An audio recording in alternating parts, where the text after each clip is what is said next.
Hello, YouTube. Welcome on back to Fall of Porcupine Part 4 or something? 3 or 4? You'll see it. It's in the title. Make sure to drop a like, comment, subscription if you so choose. It would be great of you to do that.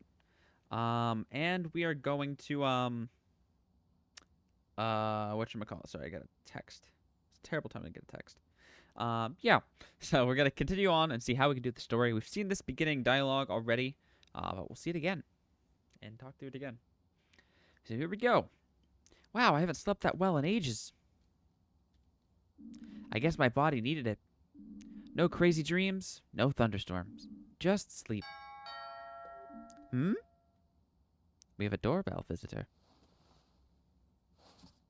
Let's do it. Whoop. Turn on the fan for good luck. And kick our tennis ball for good luck. Be all dressed for it as well. Oh, we're going straight outside for it. Who do we got here? Finleo! Happy Hibernation Festival. Thank you. Same to you. Oh man, I'm already super excited. And I'm way behind my preparations too. Things have been really intense this year. What did you have to do? What do you think? I'm responsible for all the exquisite decorations, of course. You'll love it. They're so beautiful. I was just in the neighborhood, so I thought I'd pick you up. There's something else I want to show you. Then we can head to the town square together.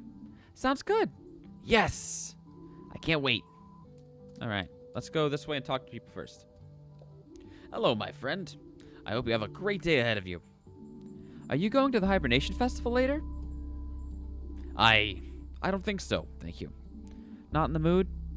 Mood's got nothing to do with it. I just don't like crowds. Okay. Well, no pressure. I'll just look forward to seeing you if you change your mind. There'll be some delicious stew there. I've already tasted some of it myself. Ah, the stew contest. That's true. Well, maybe I'll sleep on it again. Alright, good talk. Oh, did you want to talk to me? No. Nothing from you either. We continue on. This way. I like that you can hop up here. It's fun.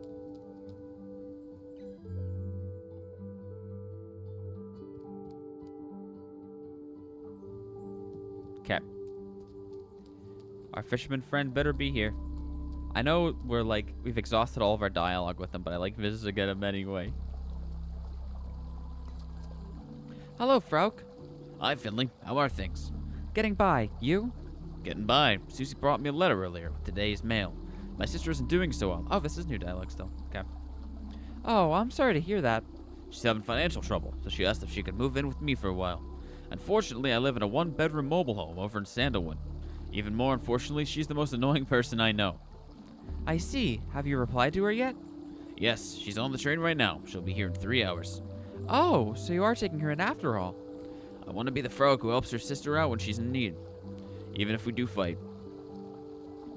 If two twigs stuck together, they'd have a better chance of holding out against the current. A true stream of consciousness thought. Not bad, young Finley. Right?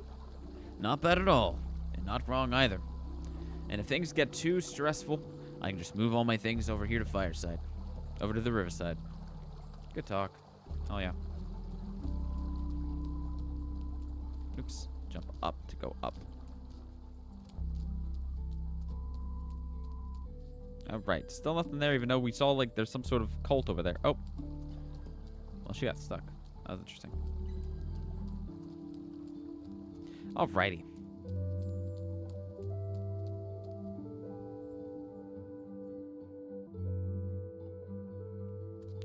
Okay.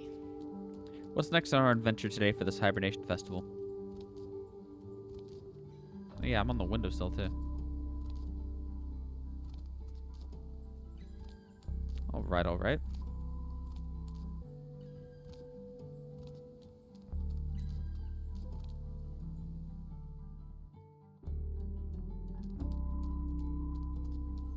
Okay.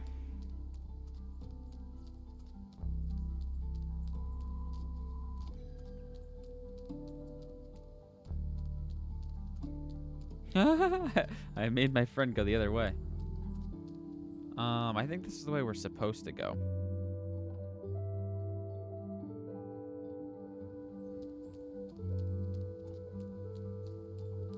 I'm gonna go this way anyway. That's fine. But parkour. Parkour is so fun. Oopsies. I gotta go all the way to the top for this.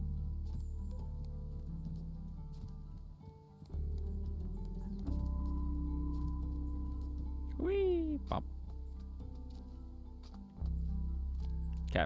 I'm actually gonna start trying to go the other way. Oh, hello. Well, I'll come back here anyway. So I'll talk to them on the way back.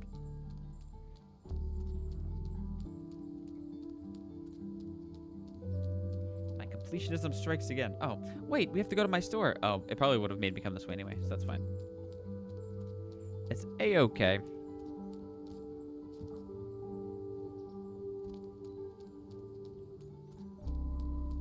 What do you have to say? What do you want, kid, doctor? Unless you've got some plum pie, just leave me alone, got it? Well, you want plum pie. That I can know. That's good to know. All right. Oh. Interactable. Oh, there are even special postcards for the Hibernation Festival. There's a photo of the town fountain on the front of this one. Hazelnut candles all aglow. Another fall now turns to snow. But if I could ask you for just one boon, let's meet up again very soon. I guess the stationery store makes the postcards themselves. Can I just read like all of these? This card has a photo of some elderly folks on it. Above it reads, "The Porcupine Chamber of Commerce wishes you a happy Hibernation Festival." Very festive, really. Oh, that's it? No more dialogue? Alright.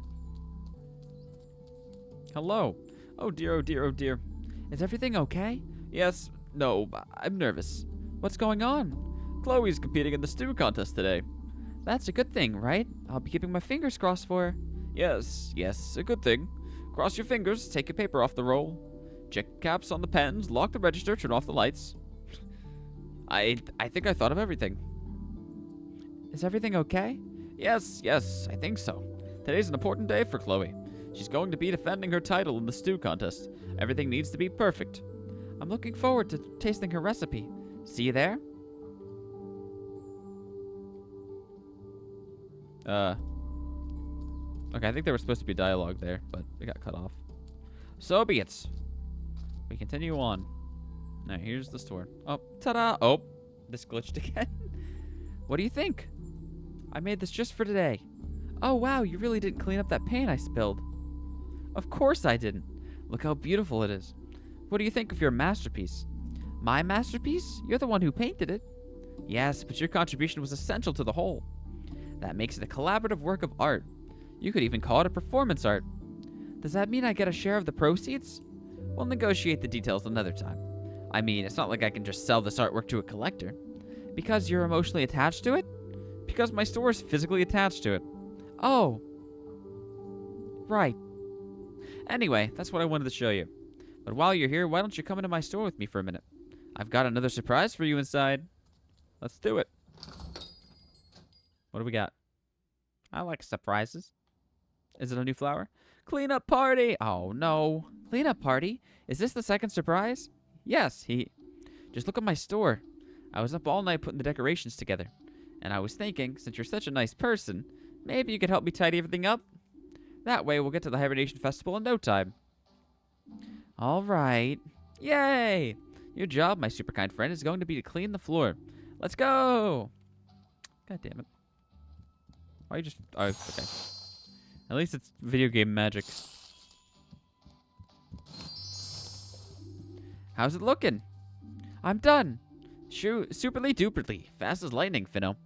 Ready to head out then? I was ready the moment I walked in here. Yay, to the town square, to the Hibernation Festival. I'm getting such nose tickles recently. Maybe my nose hair is too long. Ugh. Okay, it's late now. I feel like it's not supposed to be this late. I gotta go to work at some point. I have the night shift. How did it get so late? We just woke up. Let's take the other route to town square. It's way faster, and I'm starting to worry we'll miss the start of the festival. Alright, that's technically true.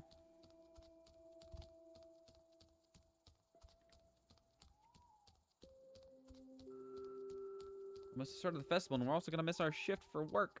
We can't be doing that. We're very important. We're doctors. Well, we're a doctor. Why does she have this ribbon on? Does that mean she's like an approved vendor or something? Or she's a judge, maybe?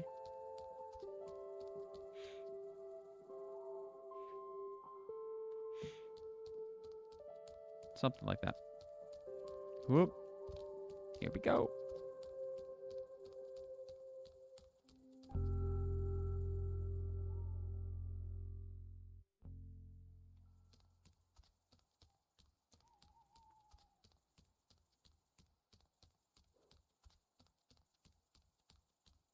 Alright.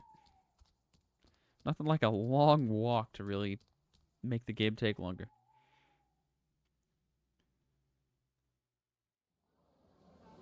Hey, we're here, though. A lot of people to talk to, I'm sure, now. Not you. Hey, I can talk to the mailman. Warmth and comfort to you. Is that what they say? Not yet. But I'm trying to make it a thing. The new greeting for the Hibernation Festival. Pretty festive, right? Okay. Oh, it's you guys. Let me celebrate in peace, Squirt. Yeah, can't you see we're celebrating here? That's right, celebrating. Ralph, pull yourself together. Happy hibernation, you old grouch. Oh, that was the other person saying it. Oh, what the heck. Happy hibernation festival, Squirt. You too, Peanut. Yeah, you too. Have a good one. Just don't bother us, okay? You have something to say. Wow, that nougat punch smells so good. I think I'll have a mug of it. Maybe even two. We can talk to everyone, huh? Nice. Did you know that today is the Hibernation Festival? Isn't that great? I really want to make a hazelnut candle today. A really big one. Have you ever made a hazelnut candle before? All right. I can talk to you again. Hazelnut, hazelnut, hazelnut. Is that all you got? Is that it? That is. All right. Good talk. Hey, hello. Mr. Hydrick, I wasn't expecting to see you here. But of course, I never miss a hibernation festival. It's a time when the whole community comes together, and the economy is stimulated. A fantastic day. There's also the small matter of my participation in the stew contest, of course. You like to cook? Cooking relaxes, cooking satisfies, cooking has purpose, meaning. Which is to say, that's great, I'll be cheering for you too. Of course, even though Mia's my favorite. Naturally, team loyalty is essential, and in the end, it's the stew that wins, not the support. I look forward to an invigorating competition. Good luck! Thank you, thank you. And a joyful hibernation festival to you. You too. All right. Tomorrow we work hard. Today we celebrate. Good talk. Hello. Hello, Gray Flower. Gray what? Oh, nothing. All right, well. Carl, how's it going? Never better. Did you know they've got hot cocoa with brandy here? Okay. How about everything else? I feel better than ever. I finally have time to think about the important things in life, like hot cocoa with brandy. I even slept in late today. Man, I needed that. I'm not leaving here until all the stalls run out of food and the kegs are drained. Did you know Mia's taking part in the stew contest today? Really? No kidding. No kidding. Our Mia's gonna be the champion stew maker this year. Old Colbert might as well pack up her grill and head home right now. This calls for another drink. I need to line my stomach with alcohol before I start scarfing down Mia's stew after all. Isn't that usually the other way around? Hey, what do I know? I'm not a doctor. True. Haha. You're way more competent than any doctor I know. I wish I didn't have the night shift tonight. Whoa there, don't get frowny, Finno-Face. My Finno-Fano-Finley friend. You and me, we're celebrating today. Ha ha ha, I feel great. Hey, have you seen Giuliano around? Not yet. He wanted to serve his extra foamy craft beer today. I'm gonna go find the old scoundrel. I'm getting thirsty. See you later, Radiator. Hey, Giuliano. Does anyone know where I can get a hot drink around here? And he's gone. Mia! How are you feeling? Are you ready? Hey, Mia? Anybody home? 2 tablespoons of truffle powder, or was it 12? Finley, was it 2 or 12? You have to tell me. I don't remember anymore. I feel sick. Calm down, Mia. Take a deep breath. Okay.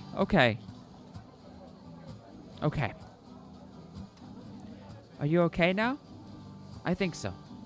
How many spoons of truffle powder go into the stew? None. There's no truffle in the stew at all. That's better. You can do this, Mia. You've done a great job with everything so far. And I've been looking forward to sampling your stew all evening. You're gonna win, I just know it. You really think so? You bet. It's gonna be amazing. And if I can help you in any way, just say. I'll be right here watching you cook everyone else off in the stage. Yes, we've got this. Thank you. I feel a little better already. Maybe I'll have another swig of my drink first. Whatever works for you. I'll be back. Better go over the recipe just one more time. I saw another Dr. Rock past here I gotta talk to. Hello! Well, look who it is. You've got the day off too, then? Not quite, sadly. Night shift. Okay, well, it's so cool they stopped by. I hope that decision doesn't come back to haunt me tomorrow. I guess that'll depend on what else you've got planned for today. How are things going in surgery? Oh, you know, same old, same old. Old Linwood spends all day acting like a big shot without ever actually lifting a finger to help. Benny and Reen keep the whole place running. Who's on shift for you today? I think Dr. Linwood and Benjamin are there. Maybe you'll have time to drop by later. If you do, say hi to Betty from me. For now, I'm going to go treat myself to a tall mug of nougat punch. It's great to be able to take a breather for once. Enjoy your evening, and happy Hibernation Festival. You too. Safe journey to St. Ursula's later. Okay. All right. Progress it is. Who else is there to talk to? Hello. Hello. I hope you're enjoying the festivities. Can I interest you in our handmade fall tree tea towels? We still have a few castanets, too. Or how about a traditional hazelnut candle? I'm afraid I still need a moment to get things ready. Why don't you come back later? I think I'll be ready after the stew contest. Okay. All right. Music. The mayor. Today there is no history but that which we write ourselves. I can already feel my dancing feet starting to itch. Tonight's going to be a big one. You youngsters, just wait and see. Woohoo! I can feel it. It's like I'm 20 again. Let's dance ourselves hungry. Hee. I wonder, can I get on the stage? For the lulz? I can. Nice. Oh. I can only go this far onto the stage. Okay. Hello, Chef. Sergey, I didn't know you had a stall here, too. Of course I do. Can't deprive the town of my street food. All of this reminds me of my days as a young traveling chef. I fire up the grills on so many streets and so many cities. But don't be fooled. This is just the warm-up. Today, I too find myself in the orchestra pit of flavors, allowing myself to be entranced by the bubbling of hot pots. Today, there will be no long symphony of several movements. On this day, it all comes down to a single chord, the perfect notes. And I would call this masterpiece Sergey's famous pepper stew. Sounds delicious. You are blessed, don't you see? You are one of the lucky few who may get a chance to sample a bowl today. This is one hibernation festival you'll never forget. All right, Sergey. See you later. There you are. I was just warming up my voice to cheer Chloe on. Want a sneak preview? Yes, maybe? Okay, here it comes. Go, Chloe, go! Everyone else's stew is whoa. Everyone else's stew is whoa? I may need to work on my grammar. I'm rooting for everyone in the contest. So you're rooting for Chloe too? Great! I'm selling actual goods from our store today. Pens, greeting cards, wrapping paper. But if I'm honest, my thoughts are elsewhere. All I can think about is Chloe winning that trophy again. Oh, hey, how's it going?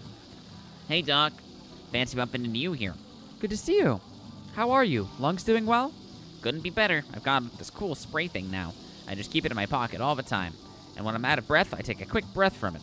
It's awesome. Yay, awesome inhalers. I'm glad to hear that. But lay off the cigarettes, okay? I know it's hard on special occasions, but your lungs will thank you. Sure thing, Doc. I really don't want to end up back in the hospital. Is the internet working better now, at least? Afraid not. Grim. Hey, can you buy us a mug of nougat punch? No. Come on, I just want to try it. Do you want to end up in the hospital again? Okay. Wanted me to get them beer. Lamau. Okay. So we've talked to everybody now, so we can start the competition. I wonder if I'm actually going to be like a part of the minigame or something for it, because I was not very good the first time. Gotta be honest. Ready? Oof. Yeah, I'm ready. I'm rooting for you, Mia. Thank you. Fellow Porcupinians, opinions, may I have your attention for a moment?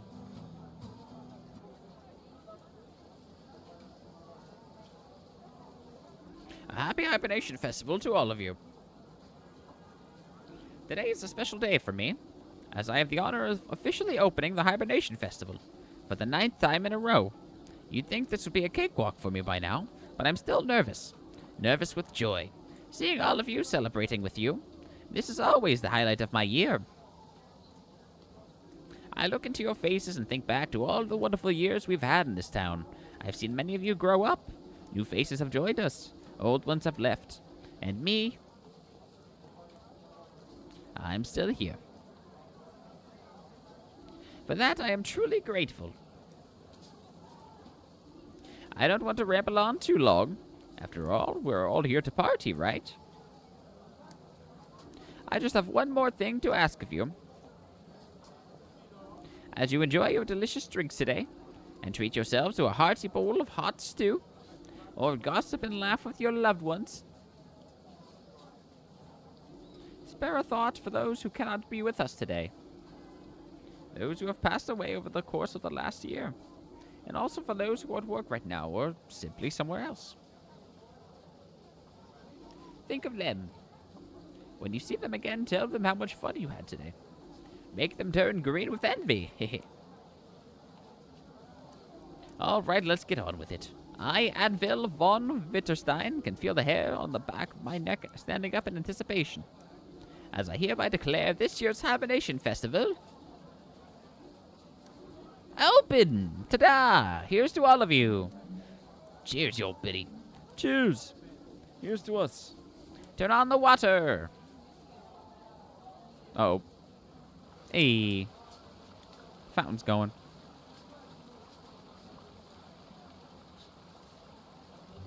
Just like every year, hot water is passed through the pipes of the town fountain to keep us warm and serves as a base for the stews. Good luck to everyone taking part, and bon appetit to all our stew samplers. Here's to us.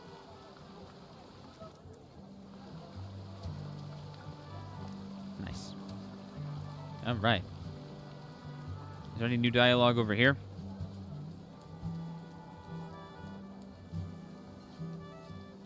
Does not look like it.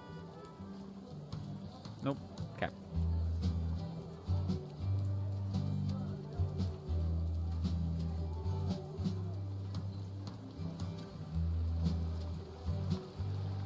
Alright, what do you got, Dave? Look at our Mia. Go, Mia. Give Hydrick a good roasting. And Sergey, too. He's been on my blacklist ever since he took the fried corn on the cob off the menu. Show him how it's done. Woohoo! Nice. Good news, the hazelnut candles are just firming up. They should be fresh and ready to go right after the contest, if not before. That means they're not ready now. Look at Adele bopping away. I hope I'm like that when I grow up. Don't tell anyone, but a tear came to my eye when she was speaking just now. Anyway, I really hope you enjoy the festival. Too bad you can't stay for the end, but I hope you have yourself a great time all the same. See you around, Finny Schminny.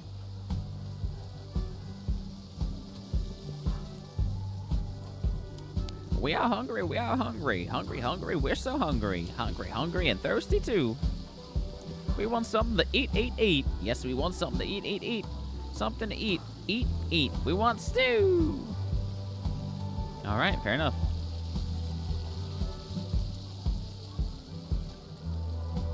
All right. So do I go up on the stage now? Can I even do that? I can go up there. Oh, I can talk. Just stick to the recipe, same as usual. Ration way, don't overseason. You're doing great, Mia. Can I taste it? Finley! What's wrong? Finley! Yes! The pickleweed! What's a pickleweed? My secret ingredient! The spice that makes my tomato stew special. And I forgot to get it. I don't have any, Finley. What am I gonna do? I can't leave my stew. Everything's already simmering.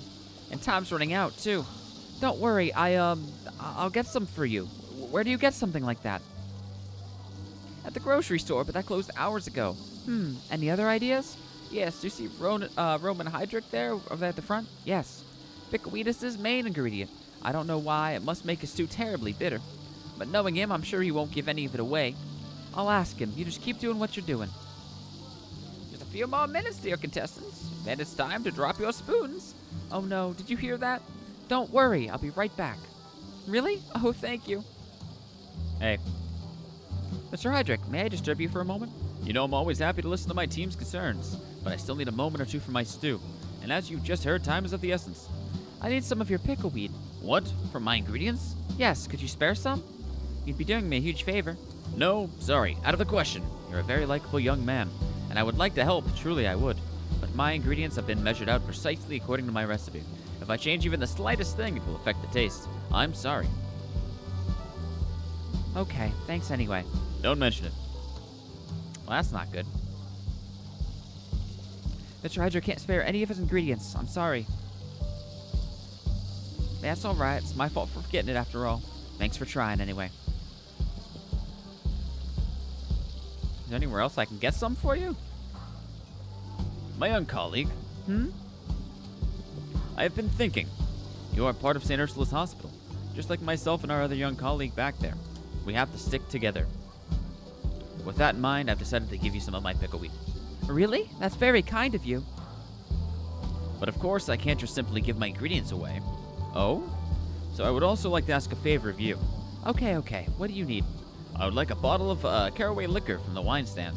Okay, no problem. I'll just head over there and buy you one. Unfortunately, it's not that simple. This caraway liquor is very special. The owner has produced only one bottle of it. Oh, I'm guessing it's insanely expensive then? Expensive? Not at all. In fact, the wine seller is looking to give it away. Oh? Yes, it's a prize of sorts for the first person to say the secret phrase to her. The secret phrase? Exactly. It's sort of like a password, a solution to a riddle. Do you have any idea what it's about? No, but talk to the person at the wine stand. I'm sure you'll find some answers there. Oh man. Okay, I'll get you the bottle. Excellent.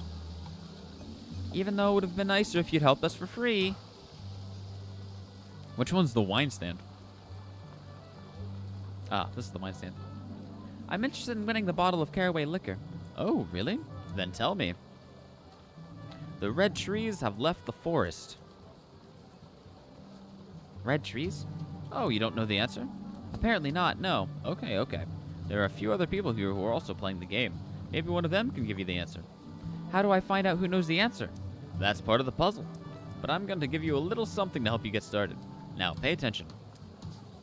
The blue shells glitter prettily in the morning sun. That's it? That's it. Take a look around, talk to people, and good luck. Thanks. Oh, I'm timed. Okay, I'm gonna speed through the dialogue here and not read it all because I'm timed.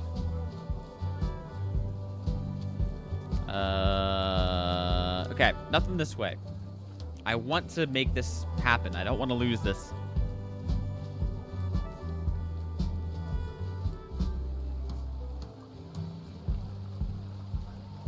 Okay.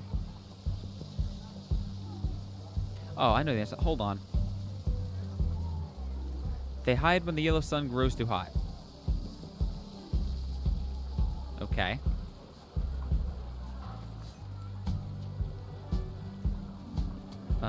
Oh, okay, so that's not the answer. Okay. Does it open up new people, or do I have to just talk to the people in the right order? Oh, this is gonna be a problem. Timed missions are always tough, but I feel like this one might be generous.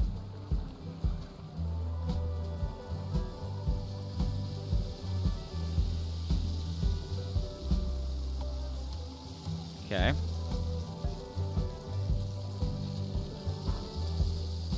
What do you got? The green train is almost here.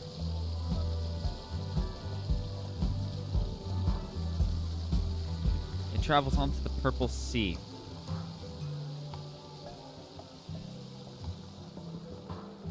Purple sea.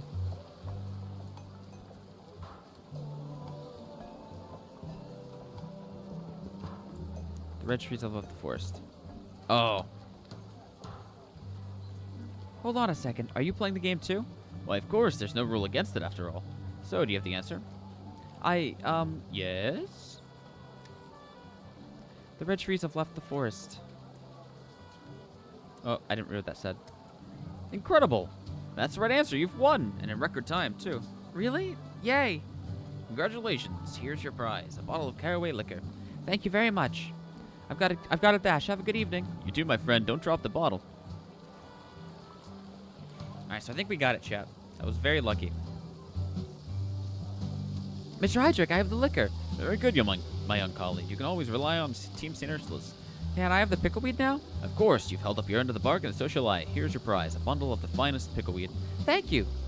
Sorry, something or other. I've got the ingredient. What? Really? That's awesome. You're the best sous chef in the world. We can talk more later. Time's running out. All right. So, my lovelies, your time is up. Your cooking period is now officially over. Set your wooden spoons to one side and prepare for the tasting. Dig in, folks. Official announcers get first dibs. Hee hee.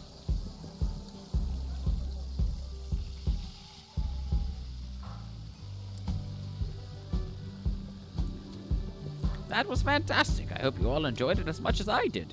I don't think I'll ever need to eat again. But before we get to the award ceremony, there's something I'd like to get off my chest. There are lots of different people living here in Porcupine. Some have only been here for a short time, others have spent their whole lives here. And that's good in the way things should be.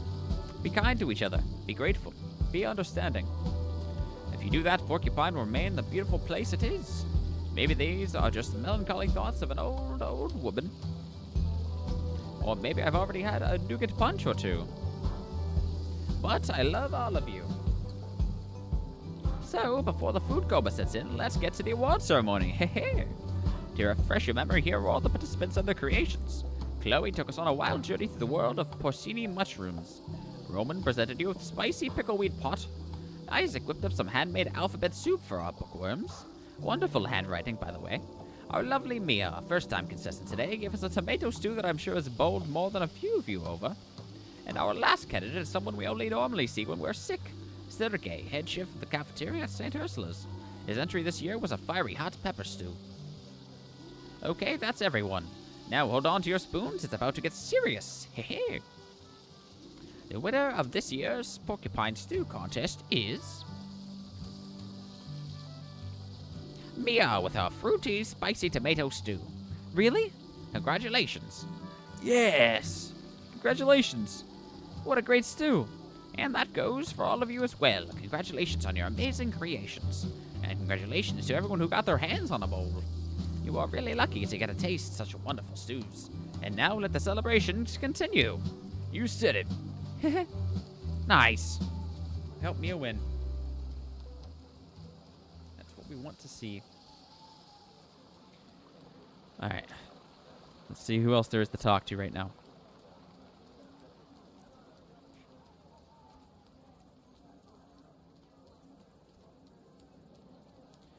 Oh, Mr. Hydrick's over here. Oh, I can't talk to him, though. He's waiting for the bus to get back to St. Ursula's, I assume.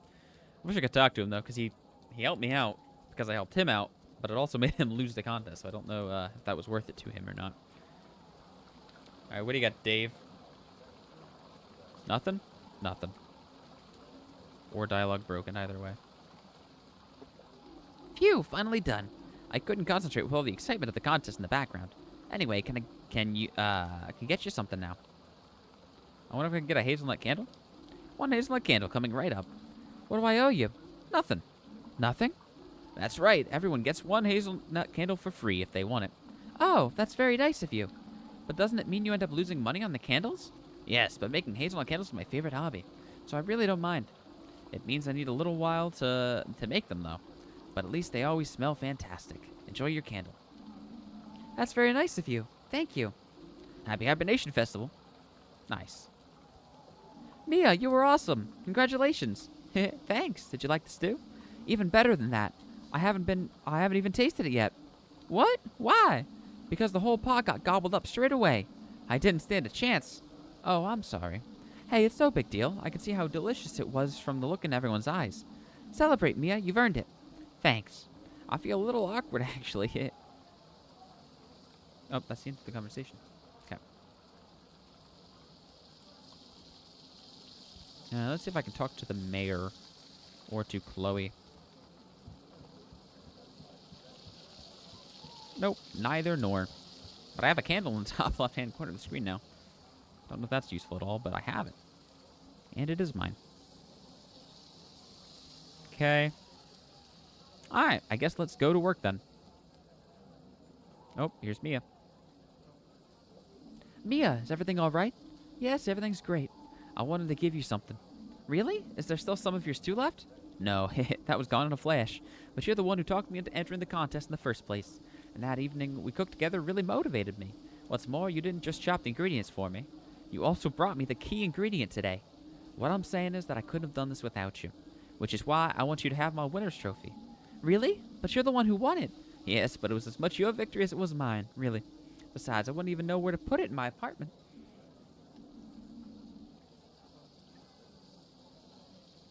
Thank you, Mia. I feel very honored. But how about we share it? It can be one of those trophies that moves from place to place. I'll take it and invite you to dinner sometime, so I can show you my finest cooking skills. Then you can take it home with you, and we can cook again at your place. We can take turns with the trophy and the cooking. Okay, yes. Let's take turns. Happy Hibernation Festival, Finley. And you too. Celebrate. You deserve it. But now I need to get going. See you in the morning. Good night. Yeah, we got a trophy. And I got my candle. So all is good in the world. Alright, off to work. I still have my candle. I don't know what to do with this. Maybe I'll do something with it at work. Who knows? Oh, it's snowing? It is snowing.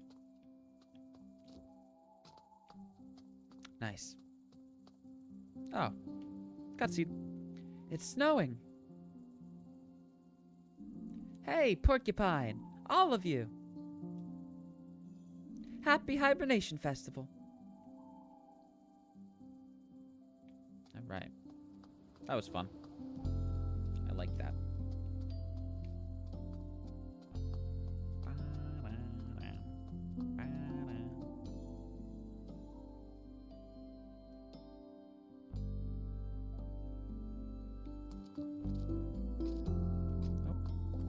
Good night, Mr. Bus Stop. Well, at least the bus has a good reason not to come today. If you're partying and drinking, it's best not to do any driving at all. That goes for buses as well as cars. Saint Ursula's. How many hibernation festivals do you think you've celebrated? 168. What? Really? But the hospital isn't that old.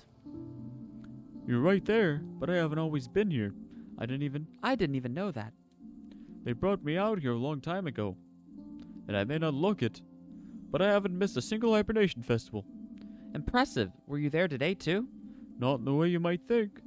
You know, Nino Schlav, the guy on the town fountain, I don't like him very much. We had a falling out a few decades ago. Oh, I'm sorry. What happened? Well, I don't want to trouble you with my woes. But that arrogant upstart is so full of himself. He always has to be at the center of the celebrations. Oh, look at me. My hot water supply is a stew contest. The stews keep everyone warm and they only taste so good only because of me. And then he gets all those lavish decorations every year too. It's not fair. Are you jealous? Me? Jealous of that slime ball and his stupendous decorations? Never. Sorry, I digress. Don't stop on my account. Shall I give you a tip for next year? Sure, thank you. Get yourself a hood. It'll keep the first snow off your head, and no one will know it's you who's partying the whole night away.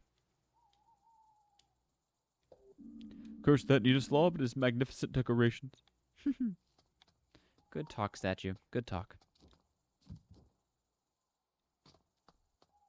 Splash. Alright, let's check the parking lot first if I can. Because that's what I always do. I won't try to go to the park today, though. I like the breath effects. It's actually very cool. Bonking the cars. Alright. I've bonked the cars. Life is good.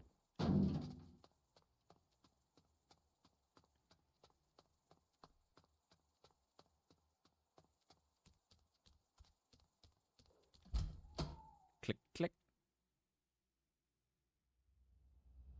We are back in the hospital. The first ever hibernation festival brought the people of Porcupine together. They celebrated and feasted. But then, when it was all done, there was a pile of candy left over. Together, they decided to store the leftover candy in a cabinet. And on that day, my dear vending machine, you were born. Yes, I'm sure that's how the story goes. Doctor. Hello. Not in the mood for the Hibernation Festival? Sure I am. Someone has to keep this place running. I'll be down in a minute, though. Then we'll get the real party started. All that nonsense beforehand with the stews and everything. I can't stand it anyway. Boring. I hear you can win a bottle of caraway liquor at the wine stand, though. I've got to get my hands on that. I've heard it's delicious. And there's only one bottle of it. I'm afraid I've got some bad news. What? Has somebody claimed the bottle already? Well... Roman Hydric has the bottle. That greaseball! How dare he! The world just isn't a fair place. He won't even appreciate a drink of that quality. When I get my hands on him... Now, off to your shift. Dr. Krakowski's waiting. You're on the night shift together tonight. Yes, we are. But I'm going to check the whole hospital first. Especially surgery, because I think I can talk to people there tonight, based on talking to the other doctor. We'll see if the ambulance people are out tonight as well. Mr. Glendower!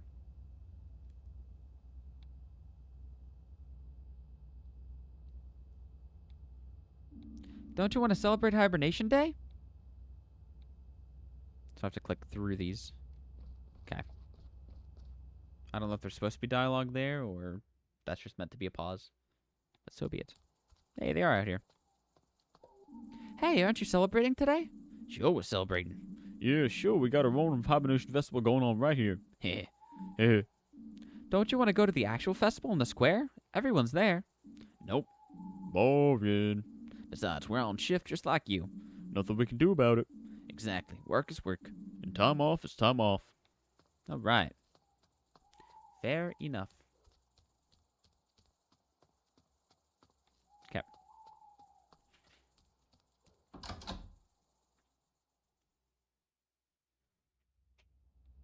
All right, time to check the next floor.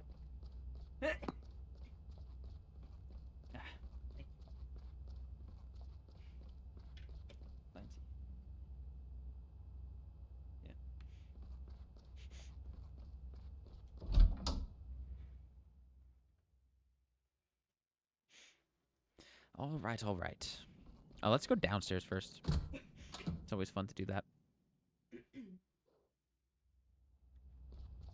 Can I go talk to Mr. Mole Friend today? I cannot.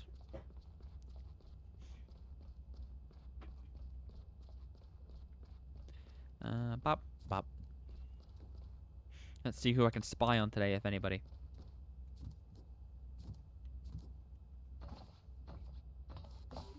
I can hear voices coming through the air vents.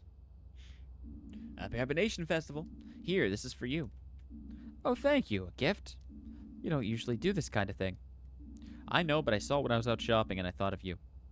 Oh, really? Well, now I'm curious. I'll open it right away. So what do you think?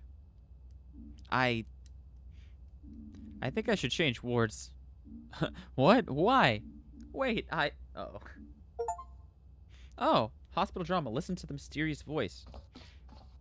Do I have to do that many times? Because I've done that many times.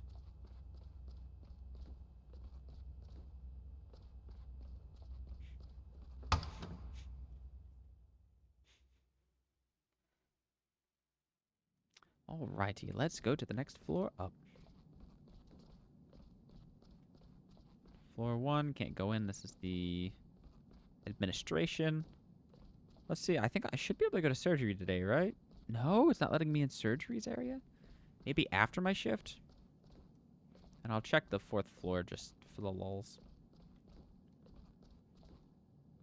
Yeah, nope. And let me try super spooky scary floor. Nope. Okay. I like how the stairs just kind of end here before the actual top of the staircase. Alright, time to do our actual jobs and see Krakowski. Well, I'm still going to try to talk to everyone else before Krakowski, but it might just be us, to be honest.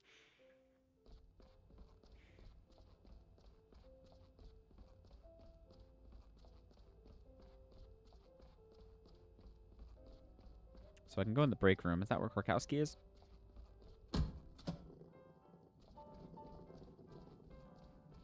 Oh, there's a patient in here?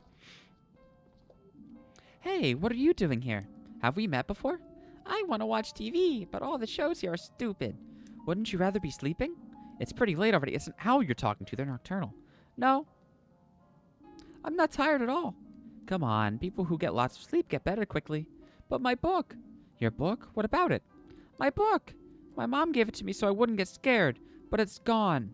Did you lose it? I don't know. Do you remember when you last saw it? I was in the restaurant. We were having dinner, and there was a funny man. He had a big spoon. He was using it to do magic. And then he gave me another ice cream. Maybe you left your book there. Yes, it must be there. Can you look? Can you look? Sure, I'll be right back, okay? Yes. So, it's in the cafeteria downstairs? I'll walk by Krakowski just to do that and see if there's anyone else on the floor today, and then I'm going to go check downstairs to see if that happens before I talk to Krakowski. Excuse me.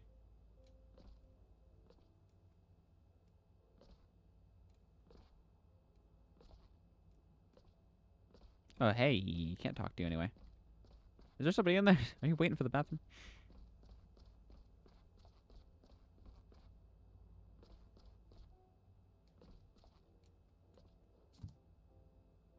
Alright, let's see if I can... Oh, I can't do that? Oh, wait, can I use the elevator?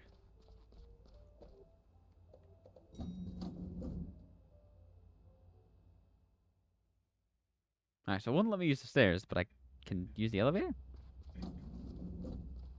Now I can use the stairs. They're gonna go back up. That's weird.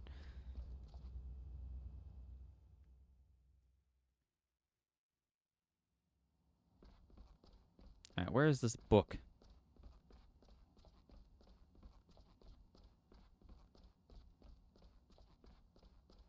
There it is. This must be Emma's book. The figure on the cover looks a little like Dr. Theobald. My visit to the hospital. Cute. Nailed it. You have book. Okay. Now we go back, give this to the little friend, the owl kid. Emma the owl. And then we start our shift officially.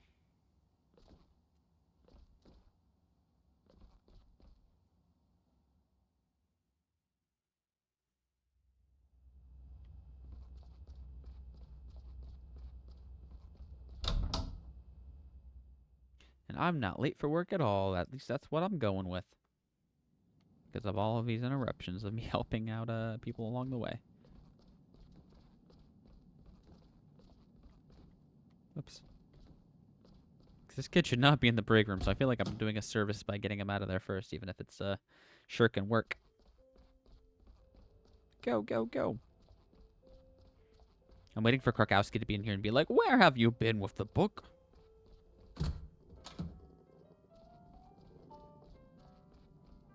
Hello. Look what I found. Yay, my book, my book. It was in the restaurant, right? Yes, that's where it was. It smells a little like mashed potatoes. Yeah, those were delicious. So, what do you think about us taking you back to bed? Then you can read the book until you're tired, okay? Yeah, okay. What room is your room? I don't know what room you're in.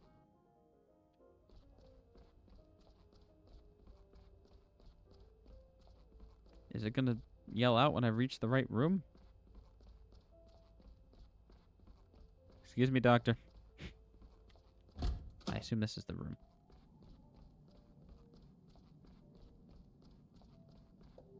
Now, off to bed, all right? Even doctors need their sleep. That's true.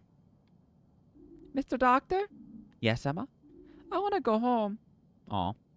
I know, Emma. I know. You can go home soon, okay? But until then, why don't you think about your favorite spot at home? Your favorite stuffed toy, your favorite book, and the person you like to snuggle up and read with the most.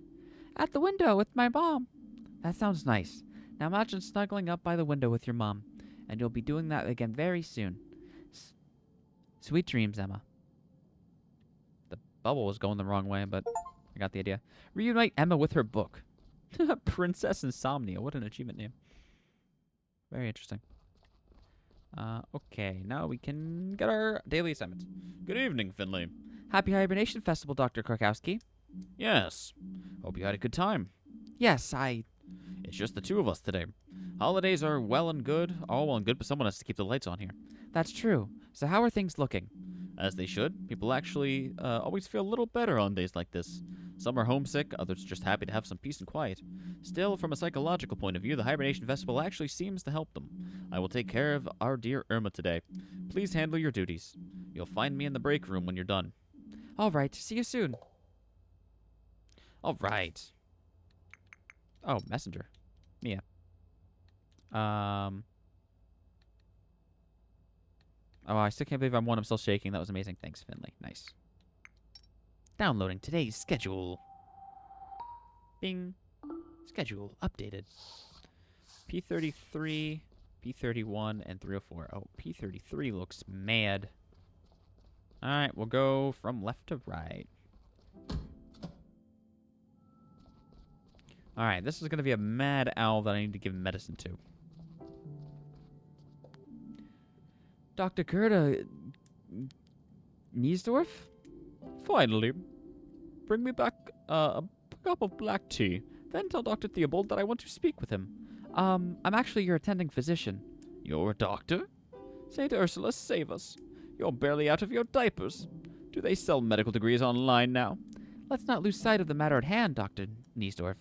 You came to us today suffering from severe tremors. On top of that, you've been complaining of recurrent itching and muscle atrophy. Liver cirrhosis.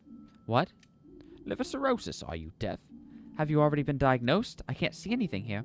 I'm a surgeon, child. I've had liver cirrhosis for longer than you've been alive. Accordingly, I'm aware of the high mortality rate once surgical intervention becomes necessary. That's why I'm here. So let's cut to the chase and get down to business. Jeez, all right.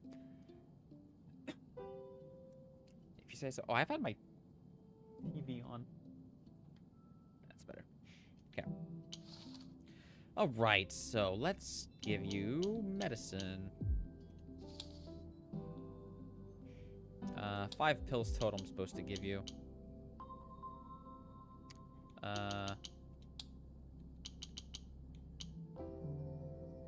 I need this, then I need, oh wait, no. This, and then this. And is that it? 1, 2, 3, 4, 5 pills, everything's balanced. Bada bing, bada boom, we're done here. Treatment complete. A. We got an A. So I'm checking my group chat real quick.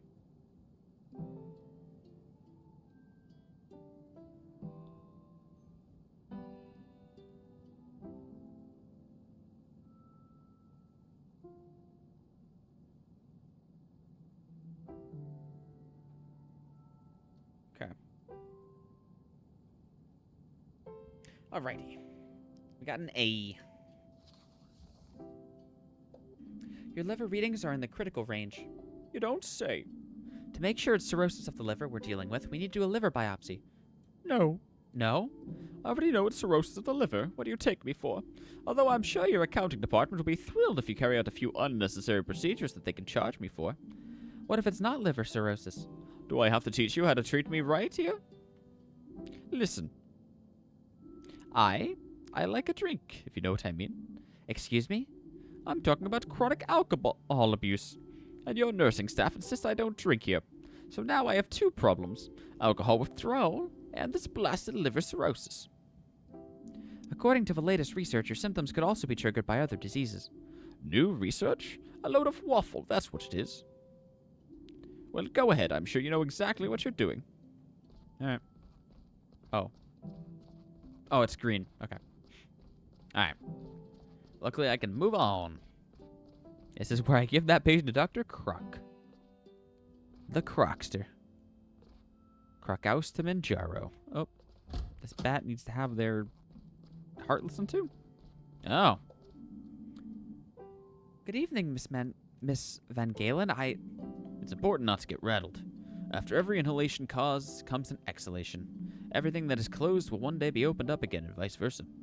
May I interrupt for a moment? Oh. Hello, Finley. I didn't hear you come in. We were just lost in conversation. I bumped into dear Sonia this evening in the cafeteria. That's one way of putting it. I'd forgotten I was meant to have an important meeting today. Suddenly it got very hard to breathe and I passed out again. Dr. Gautero brought me back up here. I have to admit to a certain amount of luck. Benjamin from surgery happened to be passing through at the time, too. He was a huge help in getting Sonia up here safely. Thank you, Dr. Gautera. What were you talking about? Oh, this and that. Ourselves, the world. I helped Miss Van Galen breathe until she managed to calm down. Miss Van Galen, I wish you all the best in a natural recovery for both body and mind. Now I've already taken far too long a break. I wish you both a pleasant evening. Thank you. You too. How are you feeling, Miss Van Galen? I still feel a little out of sorts. Your blood pressure must have begun fluctuating. You had an extremely high resting pulse when you first arrived here. The drugs regulate your blood pressure. Dr. Gautera kept talking to me until I felt better. He was saying something about my inner core, breathing exercises, and that kind of thing. I tried yoga once, not my cup of tea. Yes, Dr. Gautera has his own way of looking at things, but he wasn't exactly wrong. Let me check your readings. We have to make sure that the drugs are working so you remain stable. All right. Oh, it's this one again? Oh, I'm tough. This one's tough now all of a sudden for me.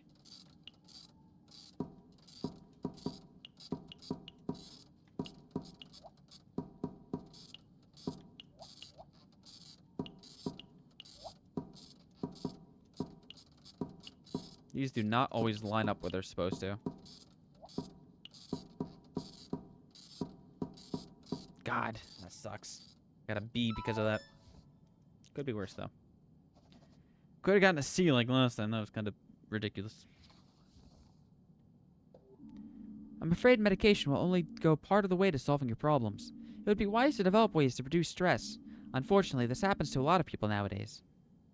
But how am I supposed to avoid stress? Well, there are a few options, but you'll need to work out what works best for you. They didn't teach us much about stress avoidance techniques at medical school, to be honest. The things that Dr. Gautera said, they kind of helped. I'm going to take a nap. Maybe I'll get lucky and catch Dr. Gautera again tomorrow. Rest well. Alright. One more patient to take care of for the night. We're moving on to give a shot. The shots are one of the easiest minigames. Pills are also pretty easy. And maybe I'll check in on the little owl friend again, Emma, before I leave for the night. Oh, hey. I would have really loved to go to the hibernation festival today. I'm sure you would. I'm sorry it didn't work out. It's okay. I've been having my own little... I dropped my fidget toys. Hold on. Get back here.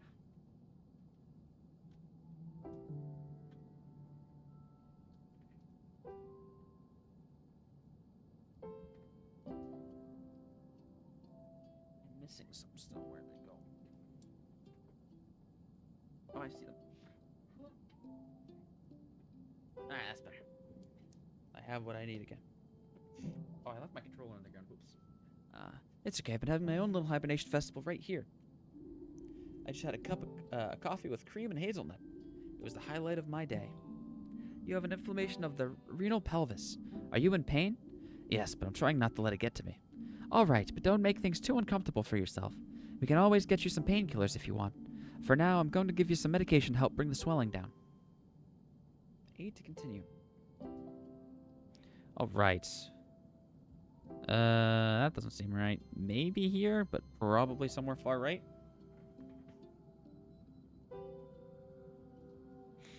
Oh, this one's tricky.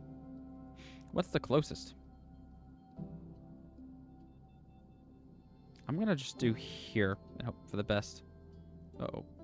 Huh.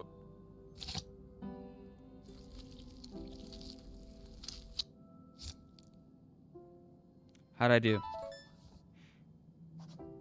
Hey, another A. Big bug. Please tell us if the pain gets any worse, or if you have any problems urinating. You shouldn't really be drinking caffeine this late in the day, but you might find that coffee helps a little. Anyway, I wish you a wonderful hibernation festival and a sound night's sleep. Thank you. I'm definitely wide awake right now, I've got to admit.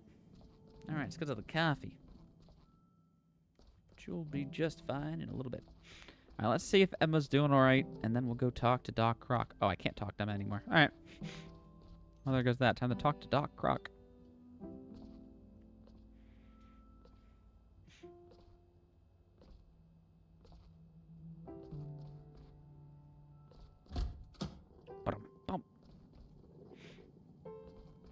Hello, Dr. Krakowski. I'm done, Dr. Krakowski. Did you notice anything out of the ordinary? No, everything's fine. You're right, the patients are really doing a little better today. I'm glad I'm on the night shift now. It's really quite pleasant. If you say so. Well, let's see. I got an A, a B, and an A. It's a passing grade. A overall. A, smiley face. You were really quick today. I like that. I have one more request for you. Of course. What? Mrs. Takalma. I've been watching her tonight, and she's not doing very well. She asked if the nice doctor would stop by again today. I think she means you. Why don't you go check on her? I'm sure she'll be happy to see you. Sure, I'd love to. I've got a gift I wanted to give her anyway. Well, don't keep her waiting. Oh, can I give her the candle? Oh, wait, she asked for a candle, didn't she? I completely forgot about that. Oh! Yes! I inadvertently did what I was supposed to because I'm a completionist and I do pretty much everything I possibly can. Alright, which room is she in? 3 or 3? Yeah, I think so. Hello, Mrs. Takalma. Hello. Hey, Irma. How are you doing? Finley, what are you doing here? I thought you were out celebrating today. I was. It was great. I met a lot of people, and the stew contest was really exciting. They got the fountain working again for the occasion. And look what I found, Irma. Ooh, candle. Whoosh. Lit candle. That should not be happening in the hospital. Can you smell that, Doctor? The scent is just incredible. You've really made my day. I'm feeling much less shivery already. This brings back so many images for me. So many memories from years gone by. From all the many hibernation festivals I've seen. It was your first one today, wasn't it? Yes. But you should get some rest, Irma. All that talking gets to your lungs. No, it's all right. I need someone I can... Oh, no. spin my yarns to. I'm getting worried about Irma. I'm very tired. But I would like to tell you one last story. Oh, don't say last story. That's not good. Irma? What do you mean by that? It's okay. What? No, it's not okay at all. We'll get you back on your feet, I promise. I'll get Dr. Krakowski right away. We'll figure it out. You've already done more than I can imagine. What may I ask one more favor of you? Of course. What is it? I'd love another cup of tea. My throat's a little dry, you know. Of course. We... Now, Finley, don't fuss. It's all right. I'll just dash to the break room. We have tea there. I'll be right back. Oh, she's not going to be ready when I get back, is she? A cup of tea would be just the right. Oh, I'm a little worried that when I get back, she's going to be flatlining. I wonder if Doc Croc knew this was coming. Set me up for this because I need to learn the harsh realities of being a doctor. I could see it. But I do also believe that Irma just wanted to talk to me again. There's probably a little bit of both.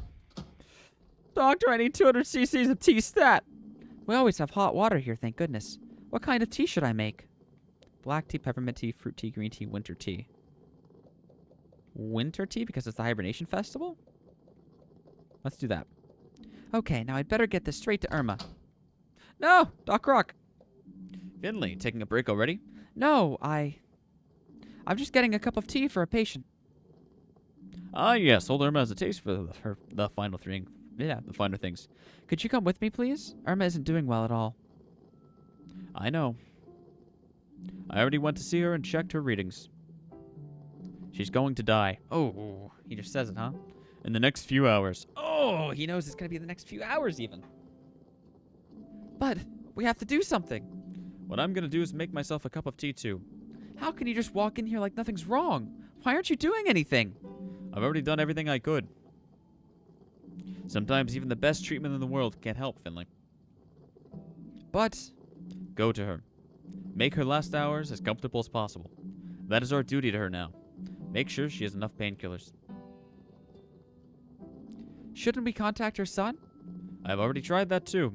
Unfortunately, I have not yet been able to reach Giuliano. I'll keep trying and inform him of the situation. Go now. Irma's tea is getting cold. Okay. Oh boy. Knew that was coming. At least I saw it coming and it didn't surprise me, but sheesh. Now I'm very interested in the story she's going to tell me. Assuming she's still going to tell me a story. I think she will, though. And then she'll just rest after that. Okay, she's still alive for now. Irma, I'm back. And I've got your tea. Irma? Who? Oh, sorry, I must have dozed off for a minute there. You're a darling. Thank you so much. Just set it down there. I remember my first hibernation festival like it was yesterday. It was already very cold for the time of year. The cars and park benches were buried in snow. But the hibernation festival still had to go on, of course. Flashback. Gilbert loved hot air balloons more than anything else in the world. But he also had a great fear of flying. And he wasn't the youngest anymore either. Neither of us were. So we compromised by heading to the countryside to watch the balloon race. At least we used to, until it was banned. It was the hibernation festival. When Gilbert sat in a hot air balloon for the first time, there was already snow on the roads and the roofs of the houses. The lights, the smells. We were there every year, when it was cold outside and everyone started to come closer together. I'd already bought a hazelnut candle and enjoyed some lovely conversations with plenty of laughter, when Gilbert secretly slipped away. He'd spotted a hot air balloon in the square. Back then, you could still book flights in the winter. They said you could see the whole town from up there. But that year, the balloon remained grounded. The weather was already bitterly cold and very windy. Then, all of a sudden, an icy gust of wind blew across the square. Hats and caps flew through the air. Mothers had to hold on to their children. And that gust of wind blew my Gilbert right into the basket of the balloon. When he picked himself up to climb out again, he got the fright of his life. The balloon had broken loose and was already rising hundreds of feet above the town. And me? I'd seen the whole thing, and I leapt desperately at a dangling rope to try and hold the balloon down. But instead, I simply floated away with it. Gilbert helped me into the basket, and the wind carried us higher and higher into the windy clouds. Porcupine was no more than a small speck of light in the fog. Eventually, it disappeared altogether. Gilbert could barely move due to his fear of heights. The cold bit into our skin. But I managed to cheer him up. His dream had finally come true, I reminded him, riding in a hot air balloon. Unfortunately, we soon realized that the burner was frozen. But then I remembered the hazelnut candle I'd bought. So Gilbert and I made ourselves comfortable in the basket of the balloon and lit the candle to keep warm. I don't know how long we sat there, but it was indescribably beautiful. Just us, the sky, and the clouds, and the scent of the hazelnut candle. Suddenly, there was a bang. The burner had started up again. The heat from the hazelnut candle had thawed it out. Gilbert quickly figured out how to steer the balloon. Even the altitude didn't bother him anymore. But how would we know which way to go? Then, before we could even begin to worry again, I heard it. Very softly. The hibernation hymn. The song everyone in Porcupine sings together for the hibernation festival. We strained our ears and Gilbert steered the balloon straight toward the song. Eventually, Porcupine emerged from the fog. The beautifully decorated marketplace, the snow-covered roofs, and the festival goers. What a sight! They had broken into song to help us find our way back. Gilbert landed right in front of the fountain, and all the crowd cheered. And that's the story, more or less, of how Mike Gilbert and I took flight together for the first and last time. He died the following year. I'll be reunited with him soon. Then we'll fly together again. My Gilbert and I. Damn. Are they still playing the hibernation hymn in the square? Maybe. I'm not quite sure. I think I can hear it. Just faintly. Yes, they're probably still celebrating. And here's the two of us, stuck working the night shift at the hospital, eh? You're doing a good job with the work. But Irma? I made it to the hibernation. And there she goes. Oh boy. Oh boy.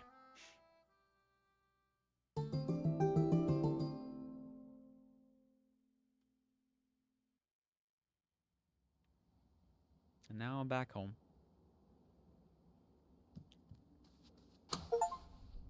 Complete the second act. Alright, so there's the second act done.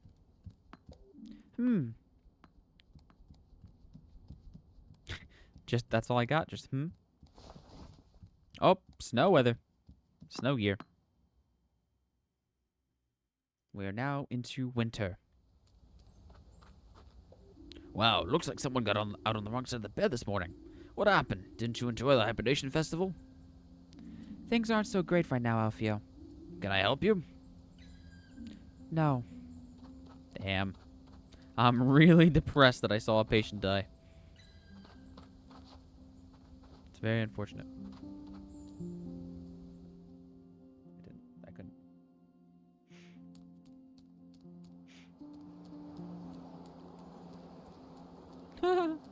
Little snow animal. Hey, I need a little currents here. Finley, Hello. you don't look so good. If I didn't know better, I'd say your inner river's bursting its banks. You could say that. How are things with your sister? I told her about your stream of consciousness idea. 2 twigs cling together to stem the current. We cried for a full hour. Oh, that's a good thing, I hope. It is. Soon the river student will become its master. Right, Finley? You mean me? Not yet, but soon. Perhaps. Wow. Next, they'll teach you how to choose the right camping chair. I don't know if I'm ready for that. Alright.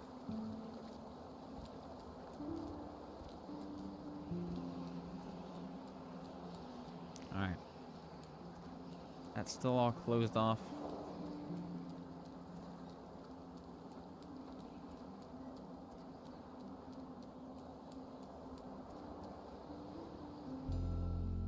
Alright, time to go somewhere. I don't even know where we're going today. I'm just kind of vibing. I like that Alfio tried to help at least. Oh, same dialogue. Okay. Just because I reset the screen. Oh, the bike's here. Everything's just making me say, Am I just that depressed? Sheesh.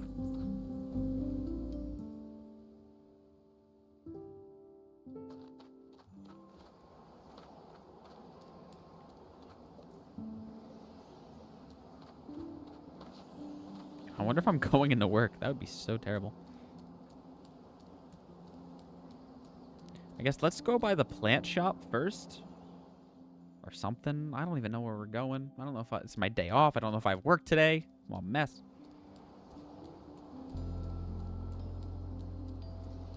Because if I go the other way, I might go by Gilbert's. I'm not hungry. Damn.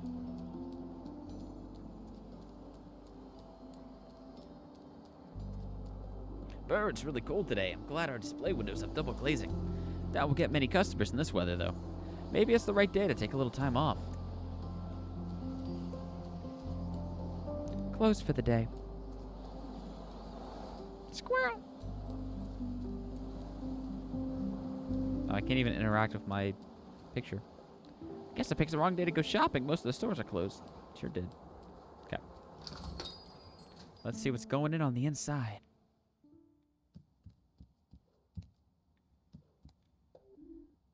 Finley.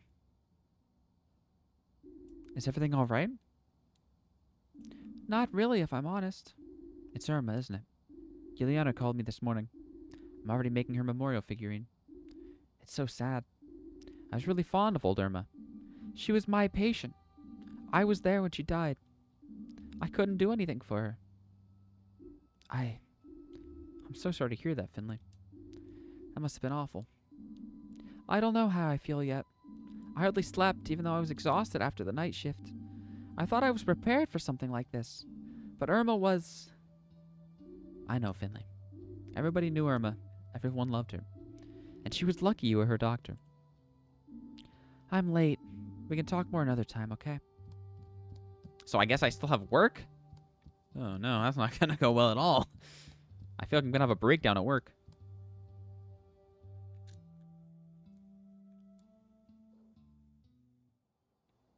Alright.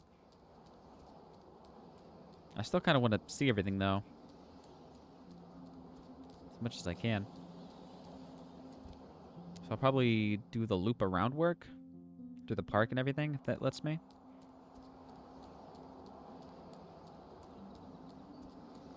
Oh, newspapers. The sudden snowfall took many by surprise. Some schools and kindergartens have closed for the day. Many people are happy to see the snow, though some fear it will herald another flu endemic. Irma got an obituary. Didn't think they'd get that printed so quickly. Oh, it's not going to read her obituary for me? The vegetables are almost frozen. Well, at least they won't go bad.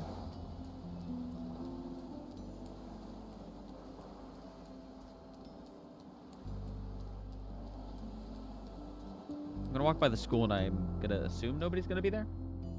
There's a chance there's somebody there, though.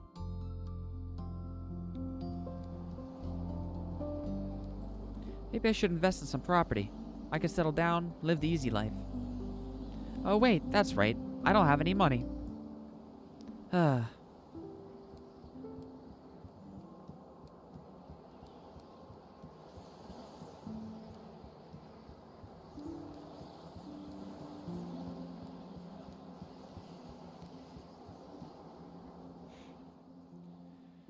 Oh boy.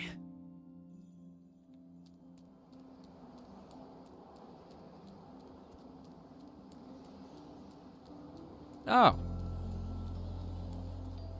Hey there. Look, isn't the snow great? Everything's white. What should I do today? Build a snowman? Make snow angels? Go sledding? Challenge Christo to a snowball fight? Wow, too many choices. Are you alright? You look ill.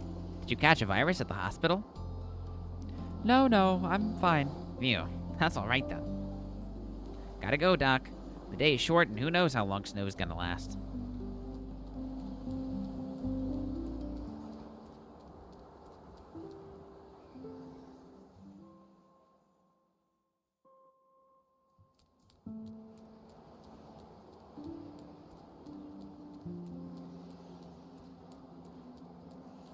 Hey, look who it is. It's our storyteller. Our comic maker. Oh, I can't talk to her, though. Sad. I think her name's Maggie. No one else here, I assume? Yeah, okay.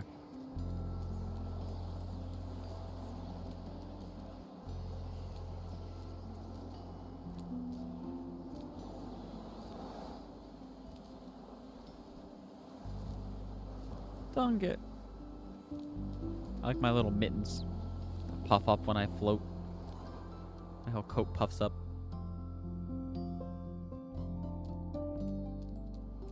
Alright, now to take it a long way through the park if it lets me. It does. Okay, and then we'll go all the way back around past the hospital again into the town square. Because I'm sure there'll be something to do there.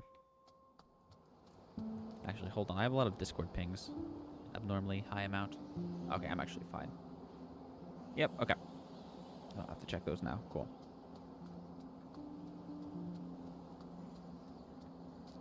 Oh, wait, is there anything over here? Oh, I can talk to my favorite statue again. Cool. Oh, and I can do the stage again, too. Oh, and I can talk to you. Oh, there's a lot to do over here, actually. Glad I came this way. Snow is beautiful, isn't it? Is that all you got? It is. Okay, that's fair. All the world's a stage now. What do we got? Ahem. No, not today. Ah, that's fair. Just gonna be downtrodden about everything. Damn, even a dot for the statue? Nothing. Damn. Oh boy.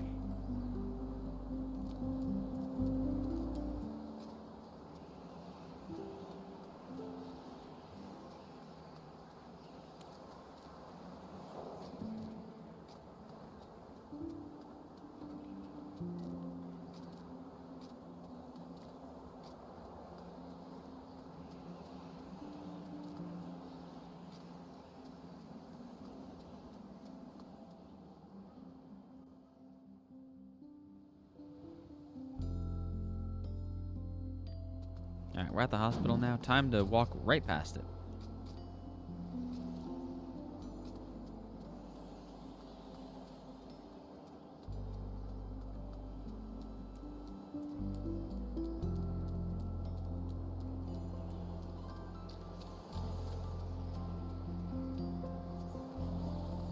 I'm gonna have to check. I assume there's multiple endings to this game based on how many things are optional to do or not. I assume, like, I'm doing, like, everything I possibly can, so I'm probably gonna get a really good ending, but I feel like if somebody just rode the bus to work every day, just did work, and then went home, and, like, didn't meet anyone for activities after work or anything like that, that it would turn much differently. It's one of those games where they really let you have the options. Oh, I see the bench. Any interactable? Nope.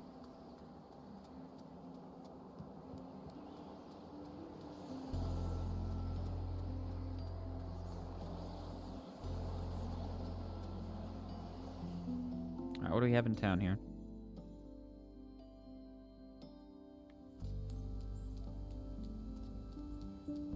I assume Giuliano's is going to be closed? Or, I think it's called Gilbert's, right? But Giuliano runs it. I don't want to talk to you today, Nino. Not today.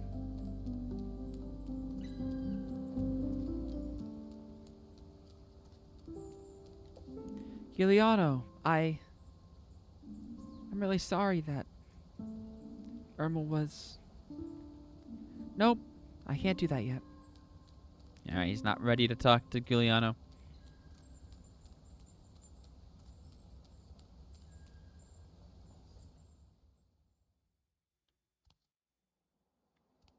I think that was all there was for town, right? Yeah, the bridges, okay. Alright, we'll walk all the way back now, and then we'll be good to go.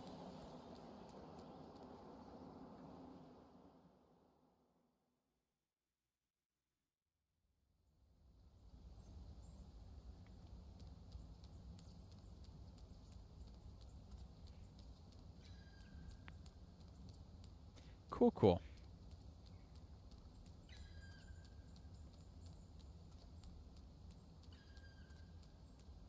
God, it's kind of bad that I did all the interactables already, though, because now I just have to do the silent walk all the way back to the hospital when I'm already very depressed and sleep deprived, and that person walked behind the environment there a little bit. That was interesting.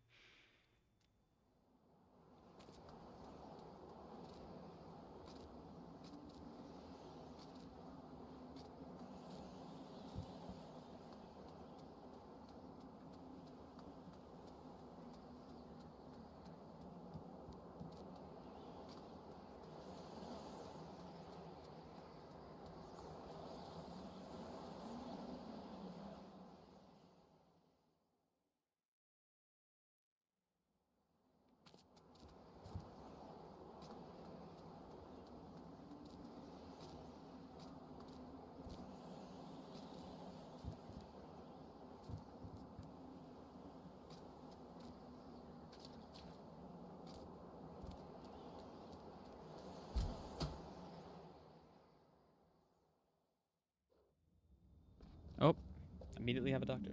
I sense a dark cloud over you, young one. You had a death on your ward, right? It's never pretty, that's for sure. But the river of life flows on regardless. Let it carry you. We'll all get swept into the great sea of eternity one day. That's not helpful. Morning. Have a nice weekend. Why the gloomy face? Morning, Ingrid. I'm not in a great mood. Is this because of Mr. Calma? I'm sorry, kid. Really. I like the old lady, too. I was hoping I'd feel better after the weekend. Well, I guess you're just one of those people who feels a lot for others. Just make sure it doesn't become a problem for you.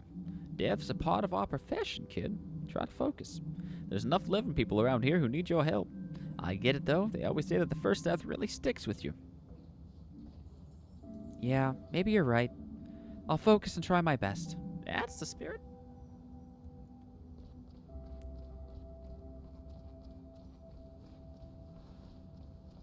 Alright, who's there else to talk to today in the hospital? Can't go to the kitchen. Oh, if I can talk to people out back, they probably won't be helpful, but I'm curious anyway. Rather leave Gregor alone. I really can't deal with his grouchiness right now. That's valid. It's valid on any day, though, not just this one. Yep, here they are. Yo, what's up? What's the matter with you? Did they cut your pay? Hey, you guys have been working when someone's passed away before, right? Sure. All part of the job. How do you deal with it? Yeah. Archie, you were on duty this weekend. What happened? No idea, Dimmy. Exactly. That's how we handle it. We've had a few people die on us in the ambulance over the years, or even before we get them on board. We deal with emergencies every day. You can't avoid that kind of thing now and then. Take a look at Archie here. A full day's emergency work behind him, and he's got no idea what happened in that time. But why not? Because that's the healthy way of dealing with it, and that's what works for us. We don't want to take that stuff home with us. Exactly. What do our next call out? Imagine you've been called out and a elderly person dies at the scene of an accident. Just like that. Sometimes stuff like that happens. That is really tragic. Sure, but you know what's even worse? When you're heading to your next call out 5 minutes later, and the person you're meant to be helping there suffers because you're not focused. You can't work like that. Insert new disk, delete data. That's how you work. That's how you work. Damn. It's easier said than done, though, I'm sure. Whoopsies. Almost went right back outside. This damn paper ball. Been playing with it the whole time. It's just always here. Pop. Kick. Kick. Whee. Pop. See ya. Time for the stairs. Oops. Oh, I can't even go downstairs today. How about upstairs? What do we got? I can't go to floor 1. Just kind of said I could actually use the guidance of the administration. I can't do floor 2. Floor 3 is mine, so let's check for 4 and 5 first. Nope, nothing in 4. And I assume not 5, because 5 is the broken down ward that's not in use. Okay.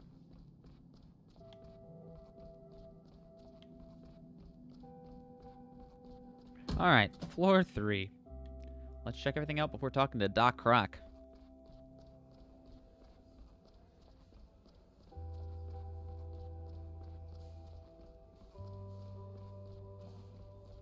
Alright, no break room. Oh, Mia. Finley, I heard the news this morning. Do you want to talk? Maybe grab a coffee or something? No, I want to get my work done first. Okay. If you want to talk later, just come and find me, okay? Can I talk to you? Yeah. Morning, Finley. Irma's bed was empty this morning. I figured she didn't make it.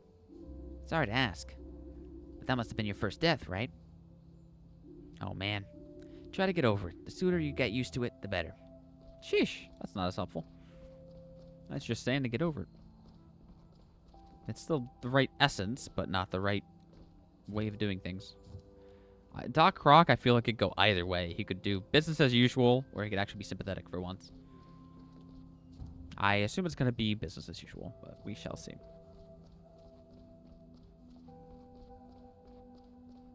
Alright, Doc Croc, I've exhausted my options for exploration today. What do you got? Good morning, Finley. How are you? Alright, I think. A patient died yesterday. You're a patient. I imagine Irma's death is still on your mind. Nevertheless, I would ask that you don't let your performance levels drop. We can't let these things affect our work. Got it. You can rely on me. You know the drill. We'll talk again once you finish treating your patients. Try to make this a good day, Finley, in spite of everything. Good luck. Oh, one more thing. Irma died of complications from pneumonia. She was old. Her immune system just couldn't hold everything off. She remained stable for a while. However, her condition worsened during her stay here. These things happen sometimes. The incident with the water damage in her room probably didn't help either. What I'm trying to say is, you did nothing wrong. I have even made a note to that effect in my report. I assigned you to treat Irma, and that was the right decision. I'm sure of it. Okay, that was helpful.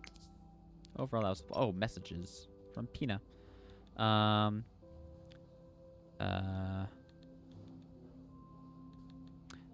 I heard about Irma. I'm so sorry. I hope you're okay. I'll be making her memorial figurine today. Gonna make sure it's a good one. Come by anytime if you need to talk. Okay. So I think I got that message probably when I woke up, but it didn't give me a buzz for it, so I didn't know to look at it. All right, today's tasks. Trying to work through the day still. Schedule updated.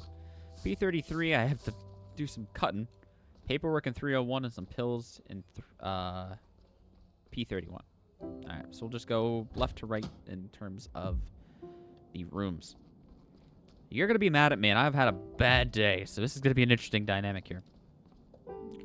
Now, my dear colleague, what's your assessment of your health status? My withdrawal symptoms are diminishing, and so is the pain. Good. Do you mind if I examine you? That's what I'm here for. All right, which minigame is this?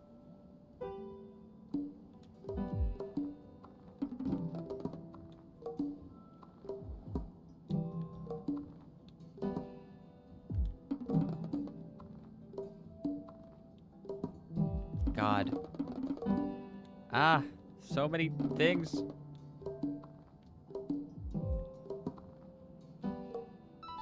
Oh, did I get an A for that? God. I felt like I was throwing up gang signs on my controller. Holy shit. That was a lot. We're gonna keep increasing your vitamin B1 and energy intake. Your liver's on the mend. Are you sure? Nonsense, my liver's had it. The readings are clear. Really? You came to us just in time. Feel free to take a look for yourself. We'll have to keep you here for a few more days for observation. If you want to keep on living, you need to keep off the alcohol. Forever. Clear, honest words. I like it. Maybe something will come of you after all, in the distant, far-off future. But what do I do or don't do is none of your business, understand? I've given you my medical opinion. What you do with it is entirely up to you. All right. So we'll do some pills in P31, then we'll do some paperwork in 301. Oh, we get to go see our owl buddy in 301. Nice. And we'll do this passing out bat. We'll give more medication to him. Good morning, Miss Van Galen. Is it that time already? Your colleague said you'd be checking on me again today. Well, looks like she was right. Shall we get straight to it? I'm sure you want to get back home, too. All right. Pill time. What do we got? Okay, 4 pills. I need to massively raise the orange, which means raising the pink as well, which is good. I need to do this, and then I need to raise pink and diminish yellow. That should be it. Cool. Easy peasy. Treatment complete. A. Yep. I'm seeing a significant improvement. You know what? I'm actually feeling a lot better today. Better than I have in years. I feel like I'm really aware of my surroundings again. Sounds like the medication's doing its job. Yes, but I think there's more to it than that. I managed to talk to Dr. Gauter again, and it was like he tore down a wall inside me. Suddenly I saw everything I used to think was important in a different light. I've decided to change my life around completely. I don't want to end up here again. I want to be able to focus on other things. Instead of just leaving for my job, I called my boss this morning and requested 4 weeks off. That's great. That's not what she thought. She threatened to fire me on the spot. Oh, I'm sorry.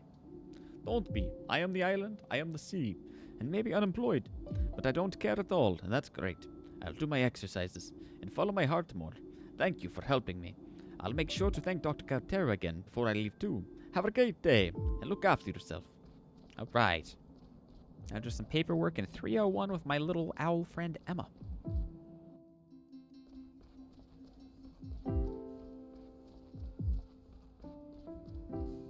$301. Okay. Hello, Emma. How was your book last night? Hey, Emma. How are you? Did you have a nice dreams last night? I did. What did you dream about? A snowman. He ate snowballs for breakfast and for lunch, too. With chocolate sauce? No, that wouldn't taste good. Everyone knows you eat snowballs with raspberry sauce. As long as it's not lemon. Huh? Why not? Don't worry about it, Emma. I miss my home, and I've got my tummy ache, too. You did get some pals, didn't you? But it's still not better yet? No. All right, let's take a closer look at what's up with your tummy, then. All right, one of these puzzles. All righty.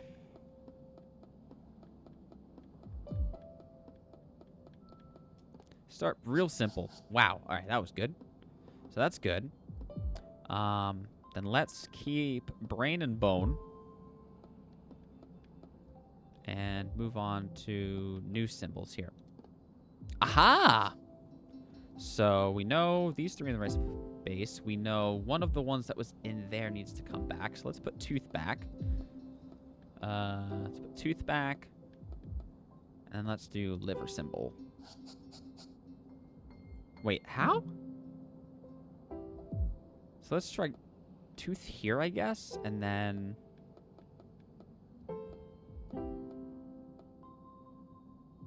bone and foot aren't in it.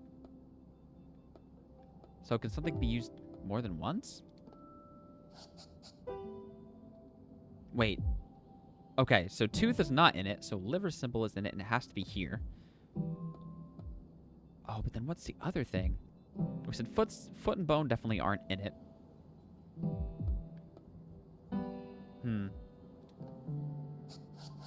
So it literally just comes down to whatever this last symbol is, huh? And this is my last chance to get it correct.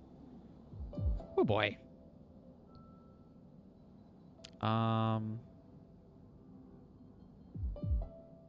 So that was because of the brain. Wait, hold on. So this can't be bone, hand, tooth, liver, or foot. So that means it's either brain or tear? Oh, we got it. Let's go. Hey. Ah, that one came down to the wire there, and I kind of could have thought through a little bit more than I did, but it made it work. I think your pain is because of your food allergy. I read that you're not allowed to eat certain things. Is that right? Yes. So are you watching what you eat then? Yeah, but... What is it, Emma? Well, Gerda said that after the hibernation festival, you can eat as many nuts as you want. Is Gerda your mom? No, my mom's name is Mom, and she's away. So who's Gerda then? Gerda Niesdorf. I always visit her when I'm homesick. She's a doctor, like you. Wait a minute. Do you mean Dr. Niesdorf? Yeah. Can you do me a favor, Emma? Okay. Please don't eat any more nuts. I'm sorry, but your tummy doesn't like nuts, not even after the hibernation festival. Oh. It's mean, I know, but your tummy aches are mean too, aren't they? Yes. So you keep off the nuts and we'll think of some nice things for you and your tummy to eat, okay? Yeah, okay. Nice. Oh, is that it? Okay, and I just don't have my symbol up top anymore because I'm good to go. I'm ready and roaring to go. Okay, let's go talk to Doc Croc and end our day. All done? Yep. It took you longer than usual today, but given the circumstances, I'm willing to turn a blind eye to that. Let's see. I got triple A's, Doc. You can't beat A's. What have you got for me today? I don't have anything for you. Dr. Theobald was asking after you. Oh, really? Why? I couldn't say. However, he did ask if I could give you the rest of the day off. I'm not happy about it, but I said yes. I guess it must be something important then. Do you think I should go out to his office? You can if you'd like, but you won't find him there. How do you know? Because he's just made himself comfortable in our break room. Oh, strange. That's just the way he is. I guess I'll pop in and see him then. As you wish. Alright, let's go talk to Dr. Theobald. Let's see how that goes. I'm assuming it'll go well, but we shall see. Only one way to find out! This episode of Dragon Ball Z. Finley, there you are. Thank you for coming. Sure, Dr. Theobald. What can I do for you? Nothing, but I wanted to talk to you. First off, I would like to thank you. You've done an excellent job these past few days. Thanks. Is that all you wanted? No, not at all. I heard about Irma de Kalma's passing, of course. A tragedy, truly. Like so many others here in Porcupine, I knew Irma well and liked her a lot. I'll miss her very much. This whole town will. But you were the one who looked after her and were there for her in her final days. Is Irma the first patient who's died under your care? Yeah. I'm sorry to hear that. It's not uncommon to struggle getting getting them off your mind the first time. I still remember my first, too. I think I know what you mean. I still think about Mrs. DeKalma a lot. Just try not to let those thoughts affect you too much. After all, there are still plenty of other people depending on your help. Don't get distracted from looking out for them. It's Irma's funeral service this afternoon. It'll be held at Gilbert's. Giuliano hosts most of the funerals in this town. I'm sure this one will be especially hard for him. You should be there. You'll feel better afterward, believe me. You mean I can go to the service? You are excused for the rest of the day, and I'm sure Mrs. Acalma would have invited you anyway. Okay then, I'll be there. Thank you, Dr. Theobald. No need to thank me, Finley. Say goodbye to the old lady for me. See you again tomorrow. Give my regards to old Irma, alright? Please give my condolences to Giuliano as well. Time to go to a funeral, chat. Because that's what we like to do.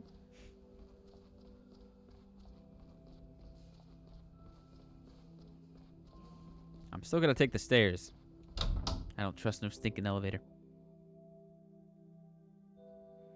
Get my steps in.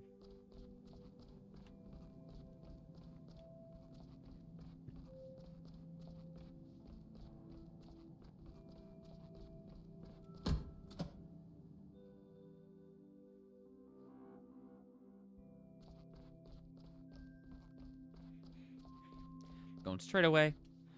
Only distractions are people that are in the way. Take care, kiddo, and don't sip on the snow. Or slip on the slip on the snow. I already pulled something in my back this morning. Nope. I'm not hungry.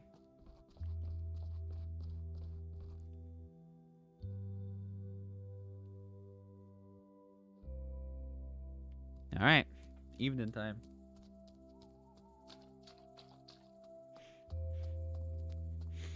Itchy nose.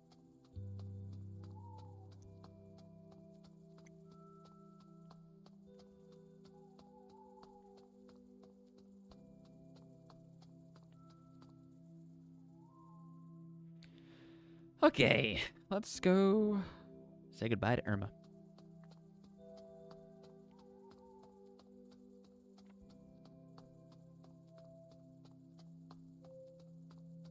Oh, let's see if there's actually dialogue for the bench.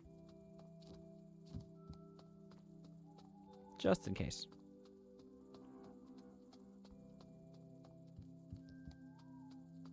Ah, look who it is. Can I interest you in a hot cup of coffee? Perhaps a tea or a saffron roll? No, thanks. Sorry, I've got somewhere to be. Sure thing. One day I'm gonna buy something from this guy. I feel like he doesn't get a lot of business.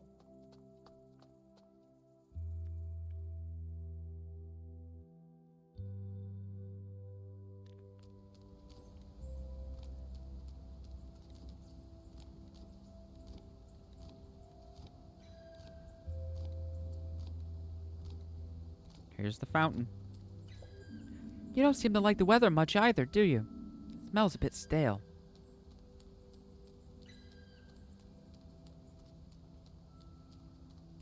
Here we are. Back to Gilbert's for the first time since we caused a fight here. Whoops. Oh, here's the mayor. So you're here too, young one. It's good to see you. The roller coaster of life never stops, does it? A few days ago, we gathered to celebrate. Today, we've gathered to weep. Oh, here's Giuliano. Finley. Hey, Giuliano. I'm so sorry.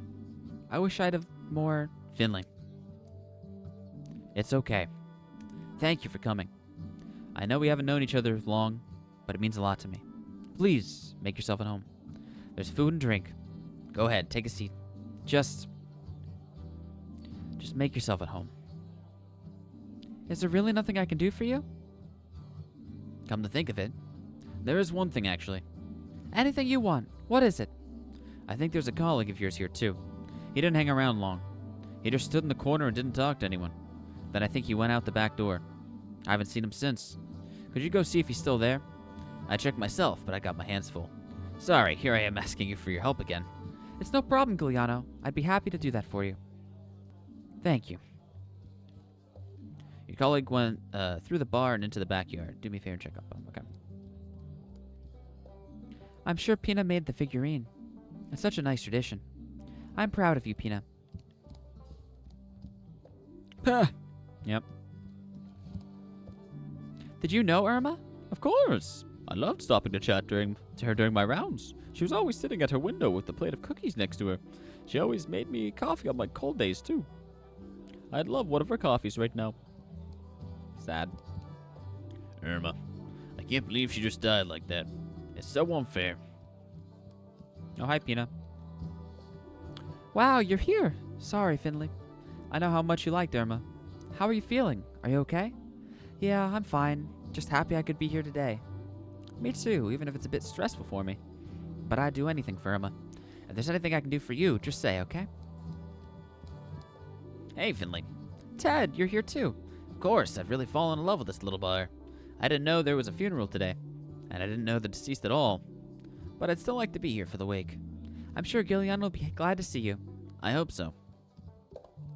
Oh. Notes about, Ted? Yeah. Ted is new in town as well. She doesn't have a place to stay yet, so she moved into the motel room at Gilbert's. She could probably just stay there for a while. The place isn't that expensive and never gets booked much anyway. Speaking of which, she's working on a book right now. I wonder how it'll turn out. Okay. Before I check that out, let me check upstairs. Gilliana really does have a lot of old books. A few of them are Irma's too. A very short story in which a precious little happens. Oh, I love that book. 100 Creative Ways to Find Housing. I wonder if any of these still work today. And look at this. The Chero Plain Murders. I read that book in secret when I was a kid. Big mistake. Irma had really Eclectic tastes. garden in the bathroom? Ching. Oh, wait, actually. Whoa, this is actually a room I can walk into. Okay, I didn't think that would be a thing. All right, storage closet. If I need a storage closet, there's one right there. What are you staring at? I've been standing here for 10 minutes. 1 second longer and I'll pee my pants. And I need to blow my nose, too. All right. Not much else I can do for you, sadly. All right, let's continue on with the quest here.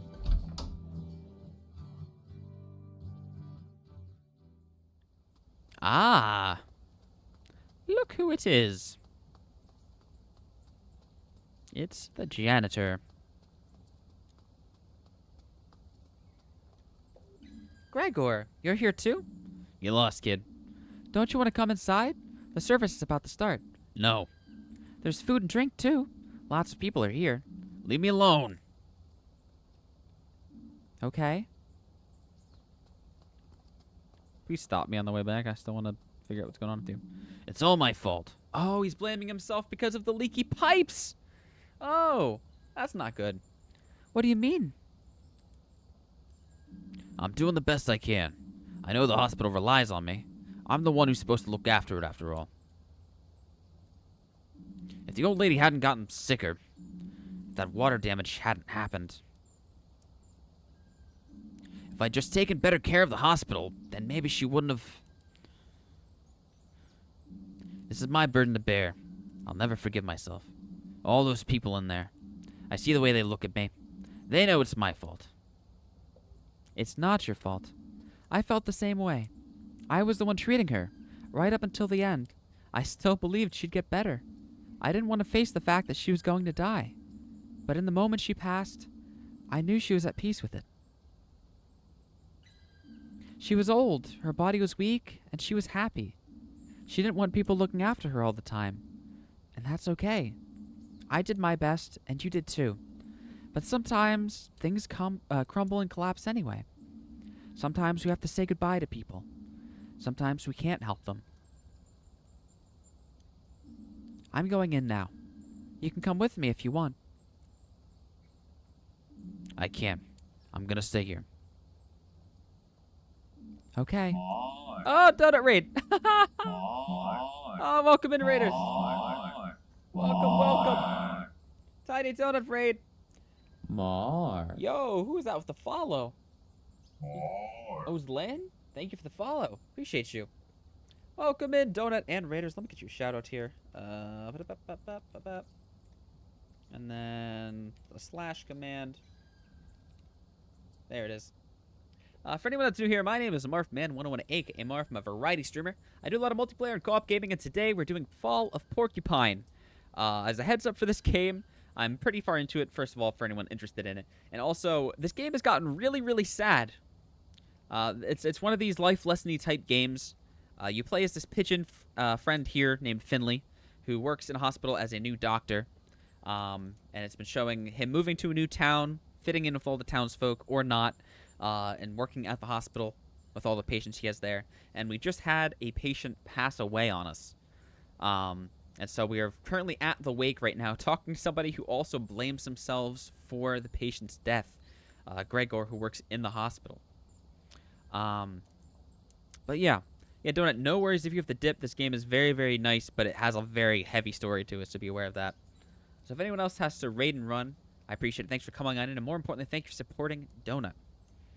Thank you. Donut is very awesome. Bert is also very cute. Love Bert. Welcome in Font as well, the raid too. Welcome in everybody who came in. I appreciate all of you.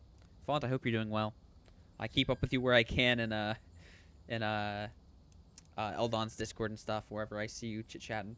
Don't think I've forgotten about you. I thought you could confirm that, Donut. Thank you for the confirmation.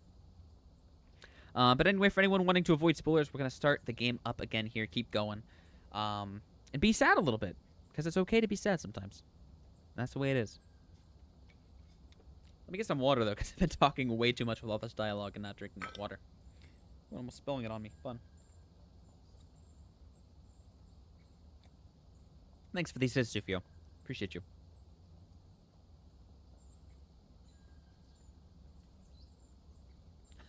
I'll do my best, Donut. Thank you again for the raid. We'll see you next time.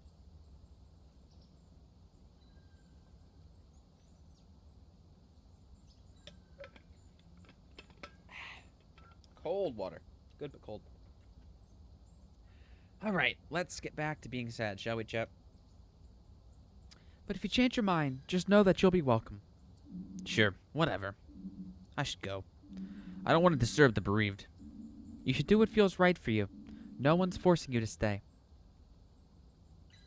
Yeah, you're right. Let's go in. If we go in at the same time, they won't all be staring at me. And I can slip away quickly if I need to. Sounds good. Are you ready, or...? Yeah. I was like,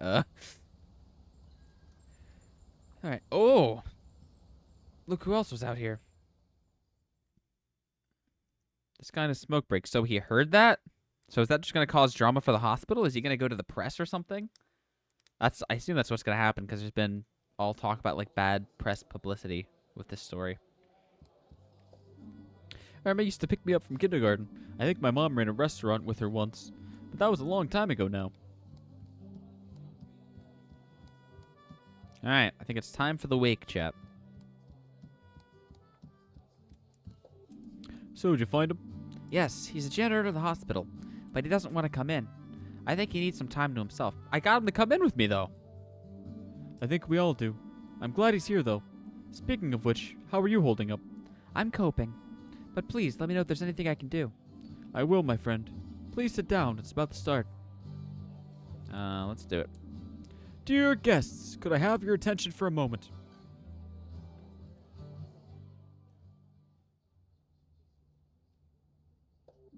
Thank you all for coming. I can barely bring myself to speak. But last night, Irma, my dear mother, passed away. She was a real talker, always telling stories, and she was surrounded by people who loved her. That's you guys. Thanks for that, all of you. When I was little, she taught me to play an instrument. She practiced with me, and I hated every second of it. But when I was playing, her eyes would just light up. I wish you could look at me that way again. I want to play a very special song for you. A song Irma requested every time I picked that instrument up. Sad music time, chat. That's the instrument you were playing? I don't even remember what that's called. The blowable keyboard.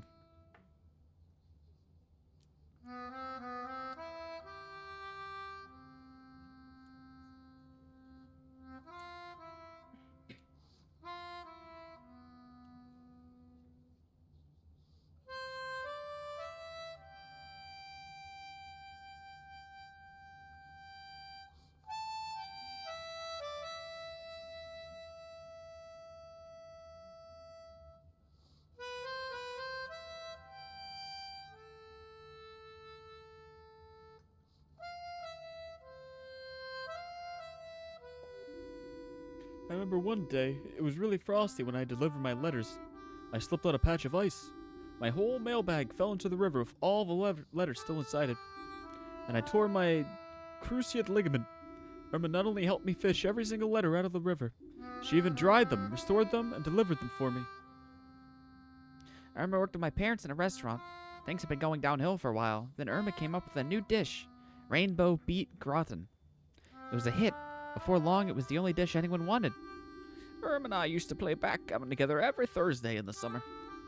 How'd you know Irma, Finley? I'll tell you how that squirt knew Irma. Uh-oh. He's the one who let her die. It's the truth. Irma was in great shape. Then one day she just bends over, sprains an ankle, ends up in the hospital, and a few days later suddenly she's sick, real sick. And then she just dies. I'm telling you, it's all that guy's fault. Him and all the staff at that awful hospital. I just heard them talking about it right now. They're letting the hospital deteriorate. It's so bad the folks who go there pick up new diseases in the wards. Irma didn't even have pneumonia until they took her to that dump. I'm telling you, Irma didn't just die. She was murdered there. If St. Ursula's wasn't so useless, Irma would still be with us today. We'd be celebrating, not mourning. Everyone who works there should stand up and take the blame for this. We'd all be better off if that hospital was torn down and never darkened our skyline again. Ralph, that's a crock of nonsense. Nah, hold on. Maybe he's got a point. Yeah, St. Ursula's is a danger to us all. That's right, we need to run those murderers out of town. Maybe it would be better that way. Look around you. Do you see anyone from the hospital here except for this clown? Exactly, they don't even have the nerve to come to her funeral. Because they know it's their fault. Plain as the nose on your face. But, Quiet, everyone. Please. This isn't about pointing the finger at anyone. This isn't about St. Ursula's. It's about Irma, my mother, your friend. Finley? Yeah? I'm sorry to have to ask you this, but perhaps it would be best if you leave. Oh. But, Please, I don't want this argument to ruin Irma's memorial. I'll make it up to you, I promise. Let's talk later. okay. Damn. Making me leave the memorial. That's so bad. Damn. Oh man, that didn't go how I expected. Looks like my cell phone had no reception at Gilbert's. Mia and Carl both tried to call me. Oh, I get to pick? God, I've been doing Mia this whole time. I gotta keep going with Mia. Hey Finley, thanks for calling me back. I was worried when I saw you today. Are you okay? I'd be lying if I said I was. Oh, I don't know if it'll help, but I actually have plans for tonight. I think I need to get my mind off things, and I'm guessing you might want to as well. If you come along, we could help each other. Pino will be there too.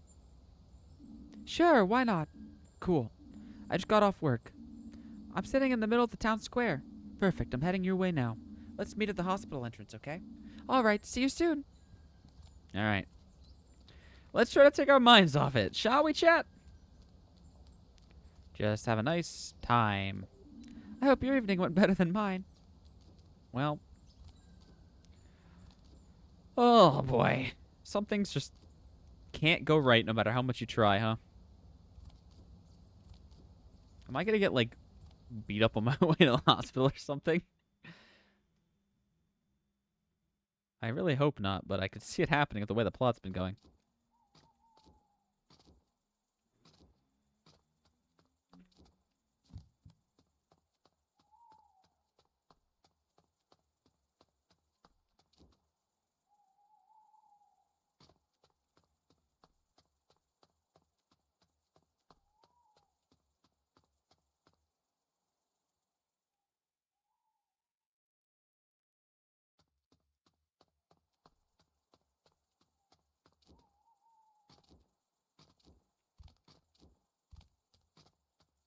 Alright, let's hopefully have some fun today. There she is. Hi, Mia. Where's Pina? Is the funeral over already? Dr. Krakowski told me you were there. Sure was. There was an argument. People said it was my fault Irma died. What? I wanted to explain myself, but didn't get a chance. That's so mean. Makes me so angry. Yeah, Can we change the subject, maybe? Anything special going on in your life? Well, today's my stage debut. What do you mean? I'm rehearsing with the Porcupine Amateur Dramatics group for the first time. Want to come watch? I want to get used to having an audience. Do I need to do anything? Watch, listen, nod, and don't be too harsh a critic. I can do that. Yay, let's go. The rehearsal's taking place on the small stage in the park. I know where that is. I did a monologue there on my way to work one day. All right, Mia, keep up. I'm streamlining ahead of you here. Nyum.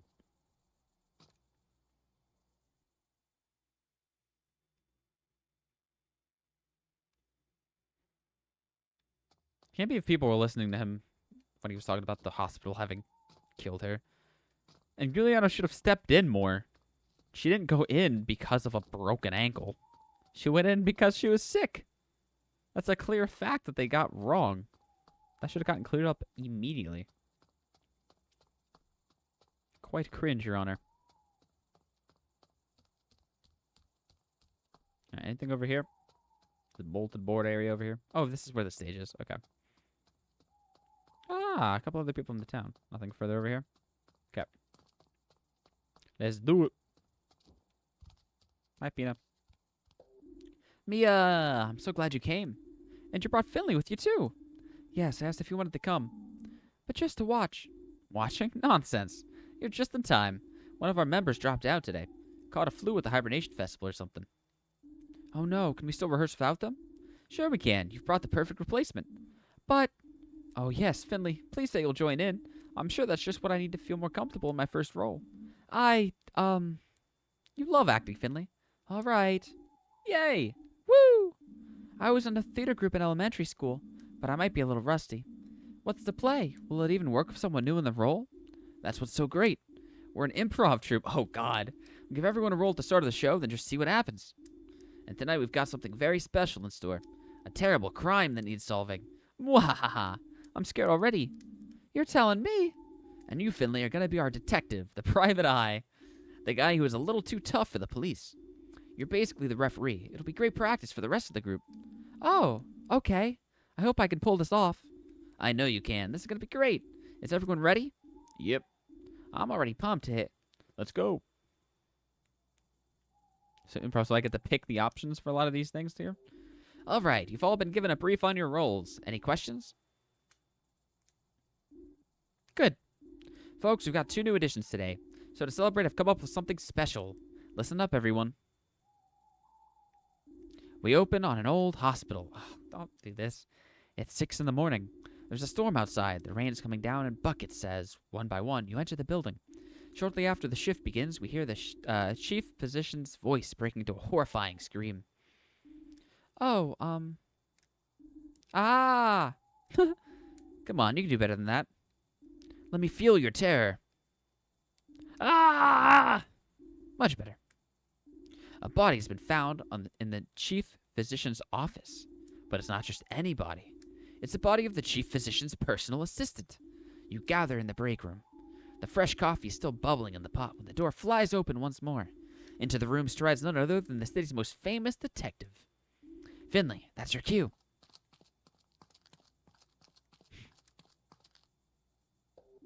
His face is grave, his steps determined, and so the questioning begins. Finley, you just let me know when you're ready to give your verdict, okay? Okay. All right, folks. Let the interrogation begin. I don't know how that could have happened. It was the chief physician. I'm sure of it. You've got to believe me. She would have done anything for him, but she swept that under the table. If he threatened her with it, she wouldn't hesitate to resort to such means. Anything to preserve her career. I did see her leaving the building last night, when I was just starting my night shift, but it doesn't mean anything at all. Where were you at the alleged time of the murder? Me? I was only here for a cigarette break. I just got back from the night shift, and I was going to go straight home after that. Did you notice anything unusual? Well, I don't know if it's really relevant, but before the PA started here, he worked at another hospital. But he was falsely accused of involuntary manslaughter, so they fired him. Can you imagine that? Do you suspect anyone? I told you, the chief physician, of course. Haven't you ever seen a dramatic detective drama? I'll come back to you later. All right. Oh, man, I need a coffee. It's really terrible what happened. I still can't believe it. I was even here when the crime took place, and I still couldn't do anything. Where were you?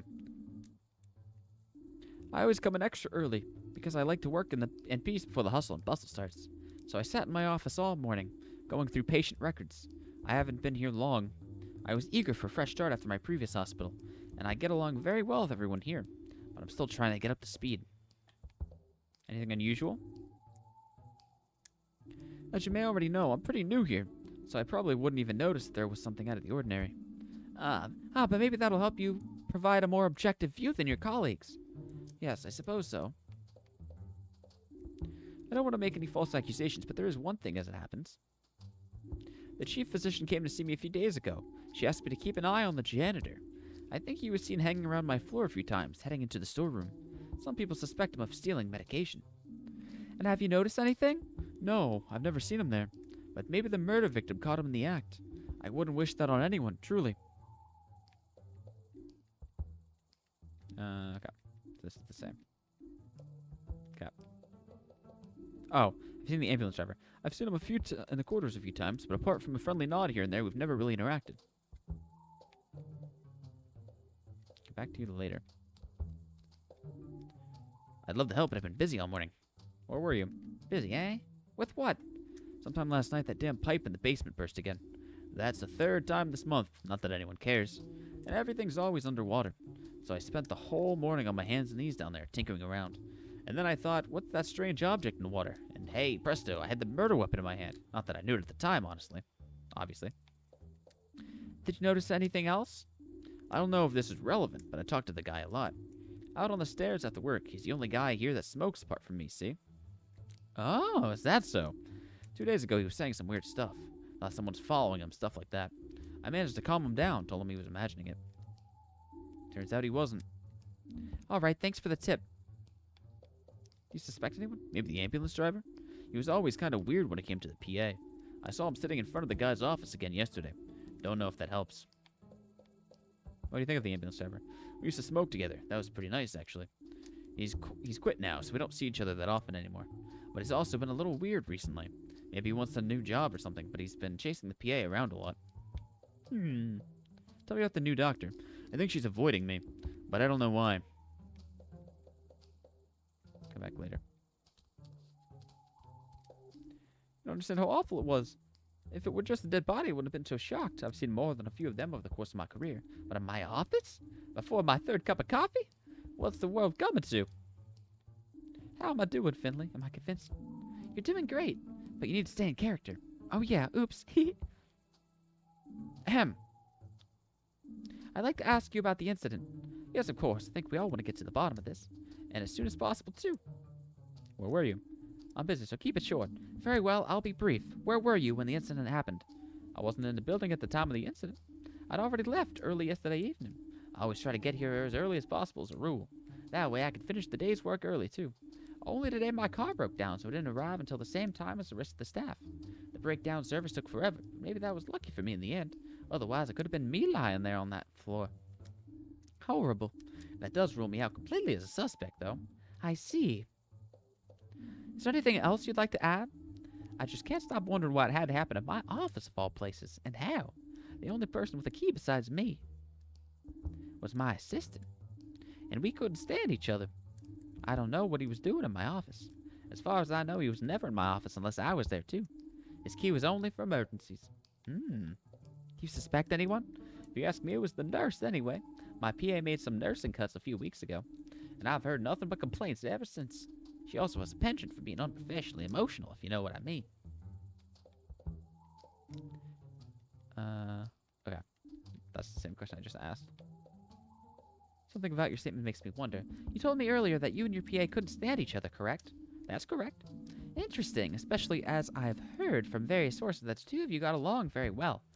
That is wild speculation. And anyway, it should make me even less of a suspect, if anything. True, I lied, but I only did it for the sake of my image. I don't want to be in the kind of boss who's known for playing favorites, so I treat everyone the same. What do you think of the ambulance driver? I don't think I've ever talked to him. I don't think I've ever talked to him. I don't interact with most of the employees here on a regular basis, if you know what I mean. Tell me about the new doctor. She hasn't been here long, just a couple of months, but she's proven a good fit. I was a little skeptical at first, but because I didn't know she was assertive enough. But it worked out fine in the end. She's normally very reliable, though I did find a stack of uncompleted files on her desk just today. What do you think of the janitor? I'll be honest with you. I've always had the suspicion that he was up to something crooked. He's always creeping around everywhere, cropping up where you least expect him. I think he's been stealing, but I don't have any proof yet. Back to you later. Please hurry up. Alright, let me try to see if there's any new dialogue options here. I was told you don't smoke anymore.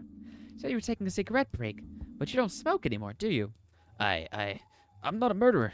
I would never kill him. No, I don't smoke, but I'm allowed to go anywhere in the hospital. Wherever I want, especially to my own brother's office door. You heard right, he was my brother, and I would never hurt my own family.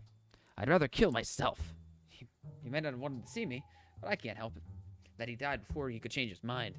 And I know he would have done, if I could just have talked to him again yesterday. Have you spoken to the new doctor at all? I heard the news when she first started here, but I've never really talked to her. I don't think she liked her PA very much. What do you think of the janitor? He's a nice guy. We used to smoke together a lot, because our shifts synced up well. They don't sync up so much anymore, but he's pretty reliable and nicer than most of the others. What is your opinion of the chief physician? She's sneaky, I'm telling you.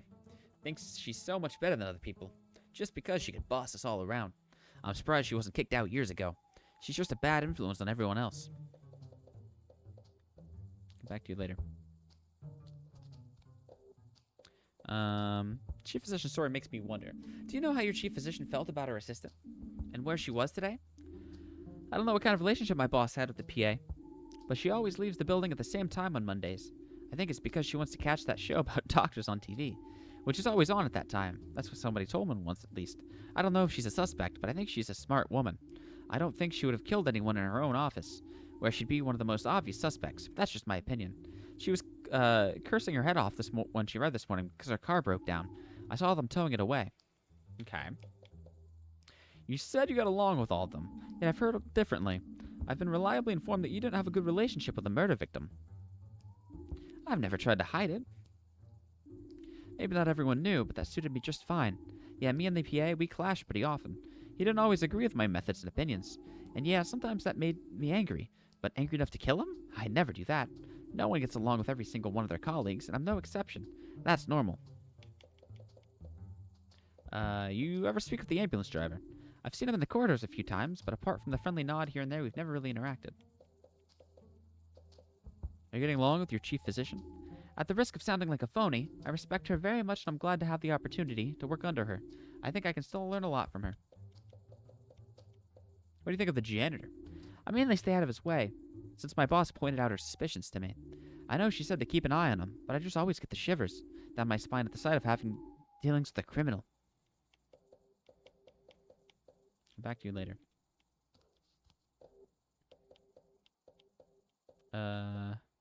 You know anything about the chief physician? Don't think my boss is killing her. She has a lot of money in a nice apartment. Why would she ruin all that? Nah, I don't see her doing that. Back to you later. Do you have anything new? Whoops.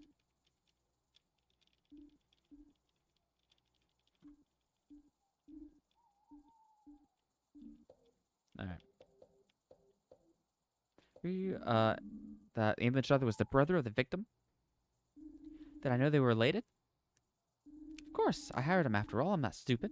My assistant didn't like his brother very much. We discussed the prospect of firing him on several occasions, but in the end, he said his brother was weird but harmless. In fact, he was a very peaceable person. All the same, he didn't want to talk to him. Okay.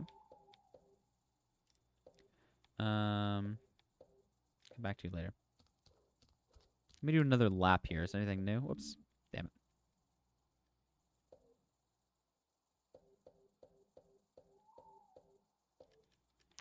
Hmm.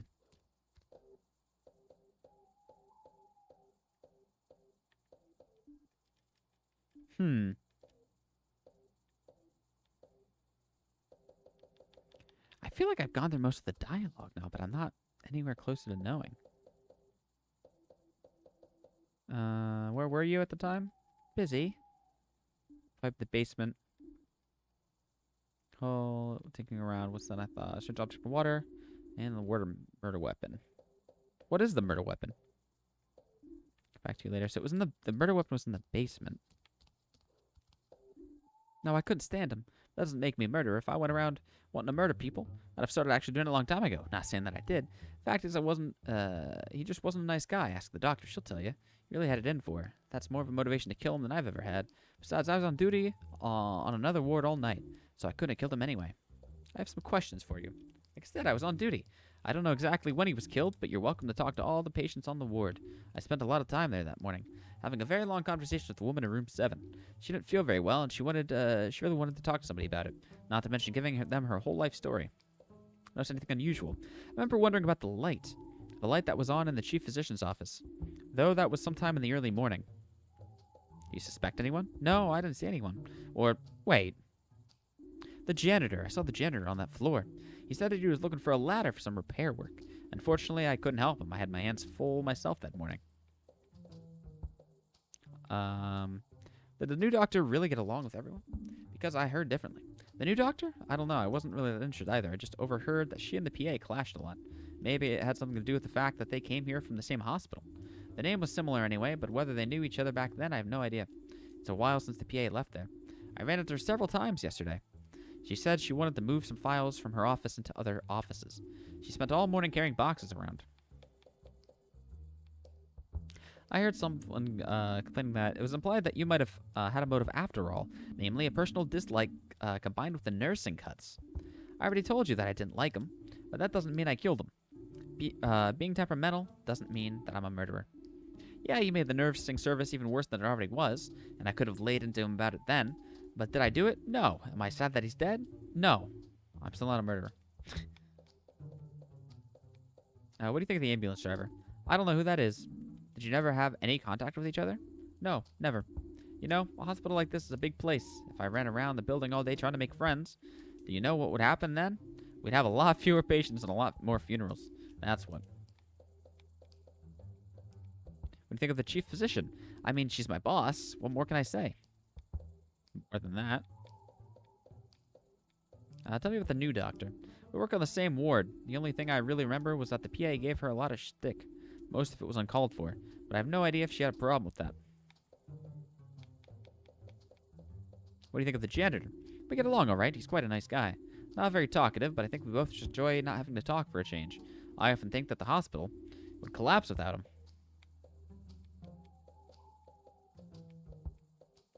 Come back to you later. So, did that unlock anything new now? Looks like the janitor lied in his statement. Do you know anything regarding the whereabouts of the janitor today? The janitor is a suspect, but why would he want to kill my brother? I always thought he was good-natured, but maybe I was wrong about him, too. But didn't he find the murder weapon as well, and he didn't know what it was? If I killed someone, I wouldn't turn the murder weapon over to the police. But who knows what goes on in his head? But where was he?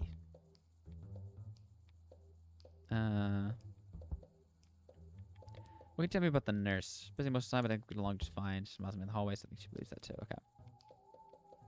Alright. Let's talk to the janitor now. Wait, whoops. Oh, this isn't even the janitor. This is the new doctor, I think. Okay, yeah.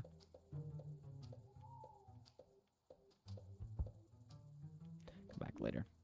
You lied to me.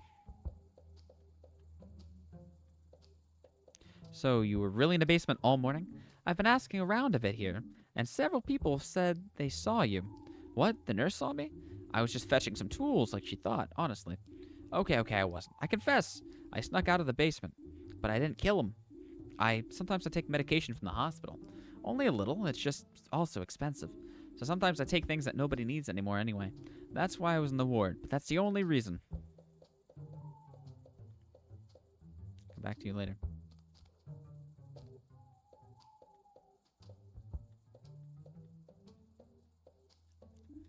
Back to you later.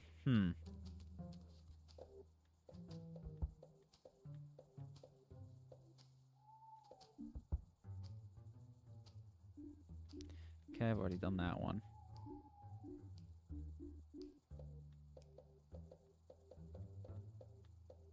Back to you later.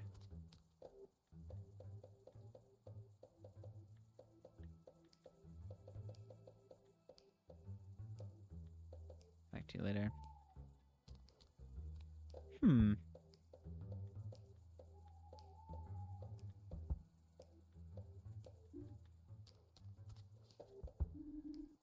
Ah, this again.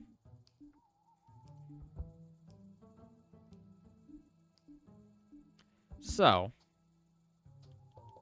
right now, I don't think it was the chief physician because their car was towed, so they weren't in the office early enough for it.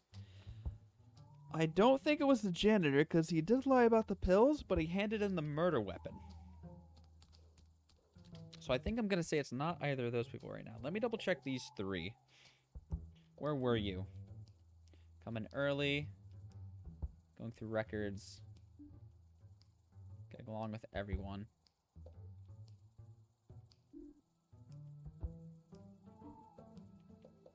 Do you suspect anyone? Chief physician. Keep an eye on the janitor. The janitor's clear, though. Okay. Okay. Don't think she killed her in the office. She saw the car. She had to get along with all of them, yet I've heard differently. I've heard reliably informed that you didn't have a good relationship with the murder victim. Never tried to hide it. Maybe not everyone knew, just assumed we'd be fine. In the PA, we clash pretty often. You know, I agree with my opinions and methods. Sometimes when I'm angry, enough to kill him. Never do that. No one gets along with every colleague. No exception. That's normal. Or speak the ambulance driver. Seen him in the corridors a few times. Apart from that, family not here. Never acted. Okay. Thoughts on the nurse. If anyone who works in nursing, I can't really imagine the pressure people must be under. Even then, I've heard that some of them don't handle it too well. Getting along with the chief physician. Okay. Think about the janitor. Stay out of his way. Pointed suspicious. Okay. Back to you later. Alright. You were on duty. The patients.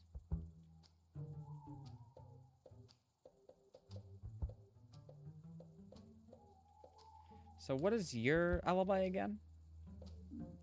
Were you at the time of the crime? Me, I got back from the night shift. I went straight home after that. Anything relevant? Yesterday I worked at another hospital. Falsely accused of manslaughter. You suspect anyone? Chief physician. Janitor lied. Janitor. Okay, I told you don't smoke anymore. Cigarette break, you don't smoke anymore. Not a murderer, I'd never kill him. No smoke, but I'm allowed to go anywhere in the hospital, especially wherever I want, especially my own brother's office door. You're right, he was my brother. I would never hurt my own family. I'd rather kill myself. He may not have wanted to see me, but I can't help it. That he died before he could change his mind. Knew he would have done if I could have just talked to him again yesterday. Spoken to the new doctor at all. News first started here, but I never really talked to her. I think she liked the PA very much. The nurse. Basically, most of the time we get along just fine. Sometimes she smiles in the hallway. Okay. Got the janitor, nice guy. Smoke together, shifts lined up. Pretty reliable. Okay. Any of the chief physicians, she's sneaky. I'm telling you, thinks she's so much better than other people just because she can boss us around. But she wasn't kicked out years ago. Bad influence on everyone. Okay. So you're still a suspect. You, I think, have a good alibi. So I think it's between this one and this one. Where were you again? Coming extra early. You were just in your office going through patient records. Anything unusual? No. Wouldn't notice something out of the ordinary. Suspect anyone? Chief physician. To keep an eye on the janitor. Not the janitor.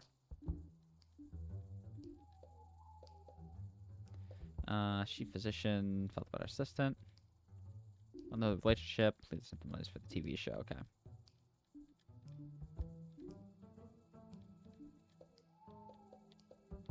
You said I got along with all of them. You'd have heard differently. Well, I've been informed you didn't have a good relationship with the murder victim. I had to hide it. Everyone knew it just suited me. Me, the PA, clash pretty often. They always agree with my method's opinions. They may angry, but enough to kill them. Never do that. No one gets along with their single colleagues. That's normal. Just like the ambulance driver. Quarters a few times, part of that, for the not never really interacted. What are your thoughts on the nurse? The impression was under, even though I've heard that some of them don't handle it too well. Chief physician. Okay. I think that's enough from you. There's nobody further right? Oh, no, okay.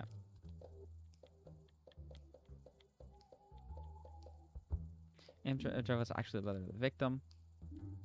No, they're related. Okay.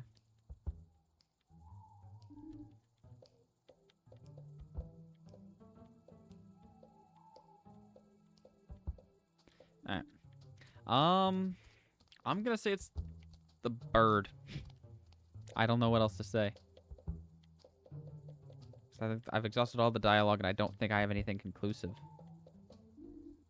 What do you think? Can you reconstruct the course of events? Yes, I can tell you what happened here. Oh, fantastic. So who did it? The case is absolutely clear. There's only one person who could have committed this heinous act. Even though every single one of you had a motive, the solution is crystal clear.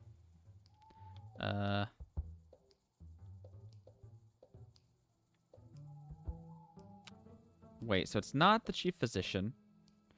It's not the nurse. It's not the janitor, so it's the new doctor. Only one of you didn't have an alibi at the time of the crime.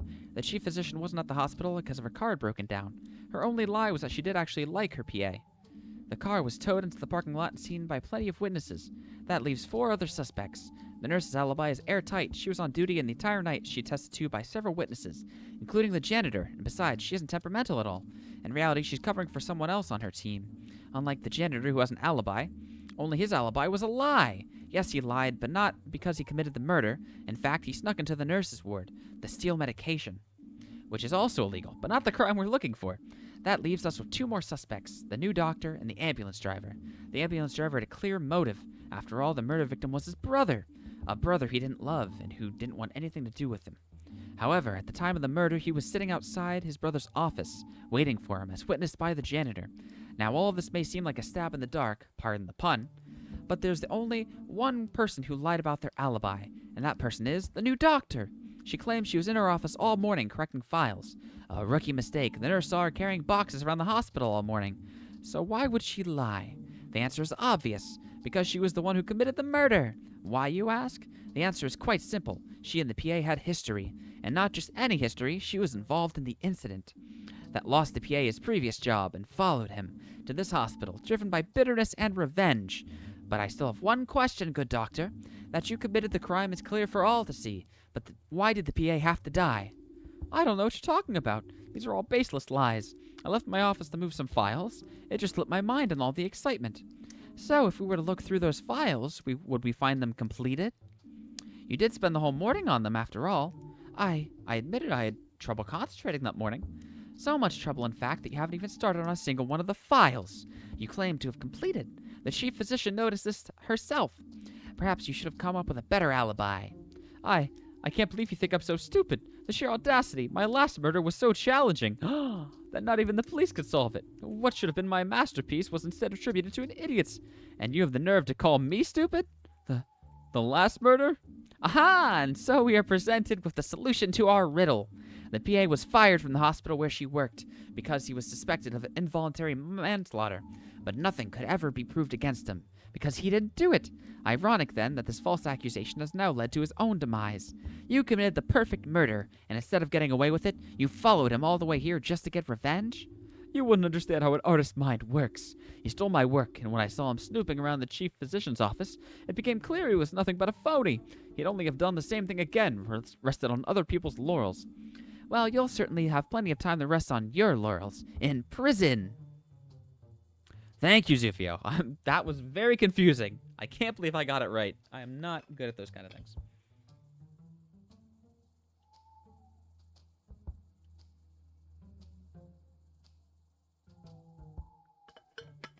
Thank you, Bert. Thank you. Chat, did anyone else have a suspect as we were going through it? And were you right? Did you guess the new doctor as well, or were you just along for the ride? It did go on a little long for an improv night, I guess, if you're really into it. Well, my hands are still shaking. I always get a kick out of acting. I'll be up all night tonight, even without coffee. Shame you sussed me out, though. I thought I did a pretty convincing job. You lost me halfway, so you thought the janitor that you missed crucial information. Gotcha. To be fair, even when I picked my final one, it was pretty much based solely on the alibi. But it didn't even click to me about the boxes. I had a hard time figuring out which character was which. And even at toward the very end, I had the hard time figuring out who was who. So even though people were saying, oh, the chief physician did this, oh, the ambulance driver did this, I was like, but which one of them on the stage is it? So that one was pretty tough for me. But the boxes make sense, and I remember the stack of files on the desk being incomplete. So it all worked out that I was able to narrow it down enough to get myself there. Oh, hello. So what'd you think of the show? The show? Well, if you can even call all that hammy acting a show, then I'd say it was pretty straightforward. The solution was obvious, of course. That bunch of amateurs made it easy for you. Hey, that's not very nice. Niceness has nothing to do with it. It's about acting, the only thing that keeps us grounded in this world. Do you have any tips for me? I don't know if it's worth the effort. I can't really spare the time. I must leave now. Farewell! You don't have any tips, do you? Hello? I thought she's not answering anymore.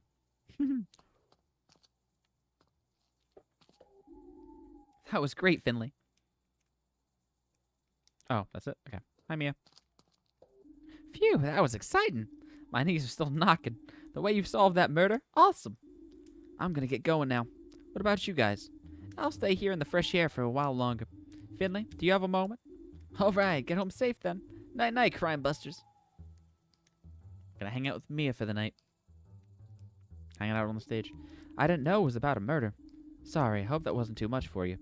I really enjoyed it, though. Without you, I probably wouldn't have come. Thanks for getting my mind off things. Finley, I don't know how you're feeling right now. I don't know what it's like when somebody dies on you for the first time. But I have to assume that'll happen to me sometime, too. And I'm pretty scared of it. Terrified, actually. But it's also part of the job, and a good doctor needs to be able to handle it. Hey, it might never happen to you. You're a great doctor. I think that's unrealistic. But when it happens, I want to be ready. What are you thinking right now? Not much. All I want to do right now is sleep. And thank you for joining me. I wouldn't have had the nerves for it without you. Maybe you'll want to do it again in the future. But next time, I want to be the detective. I'd be honored to have you solve my murder. I want to keep going. Keeping going. Maybe that's what it's all about in the end. Moving on. I want to keep moving too. With life here in Porcupine, I mean. Oh, is she gonna ask me out?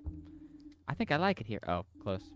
The people, the little streets, the Hibernation Festival is great. I think I could feel at home here. Especially with a partner in crime like you. Well, that's close to asking me out. Let's make sure that as few people die here as possible. That's the deal.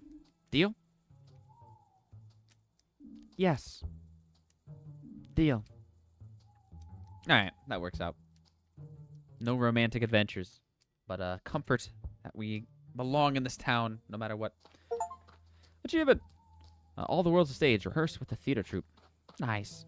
That's my house. Is there anything over this way? I like to explore this way when I'm able to. Might not let me though. Whoops. I also like jumping on the wall. Yeah, okay. Time to go to sleep.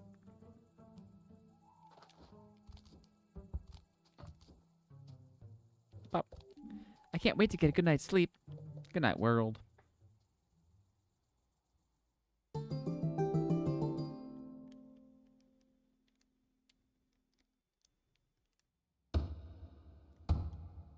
Oh, am I having a nightmare?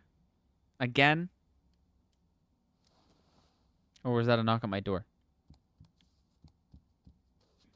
Oh. Oh, someone threw snowballs at my window.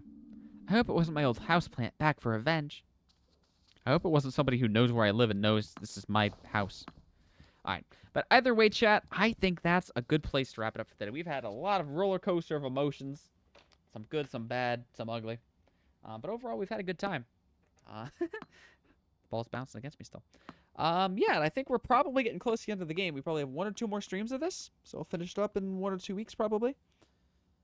So YouTube, thank you for watching. I hope you enjoyed, and I hope you're getting some fulfillment out of this playthrough with the hard storyline and things like that, and just kind of learning how to progress through life the best you can.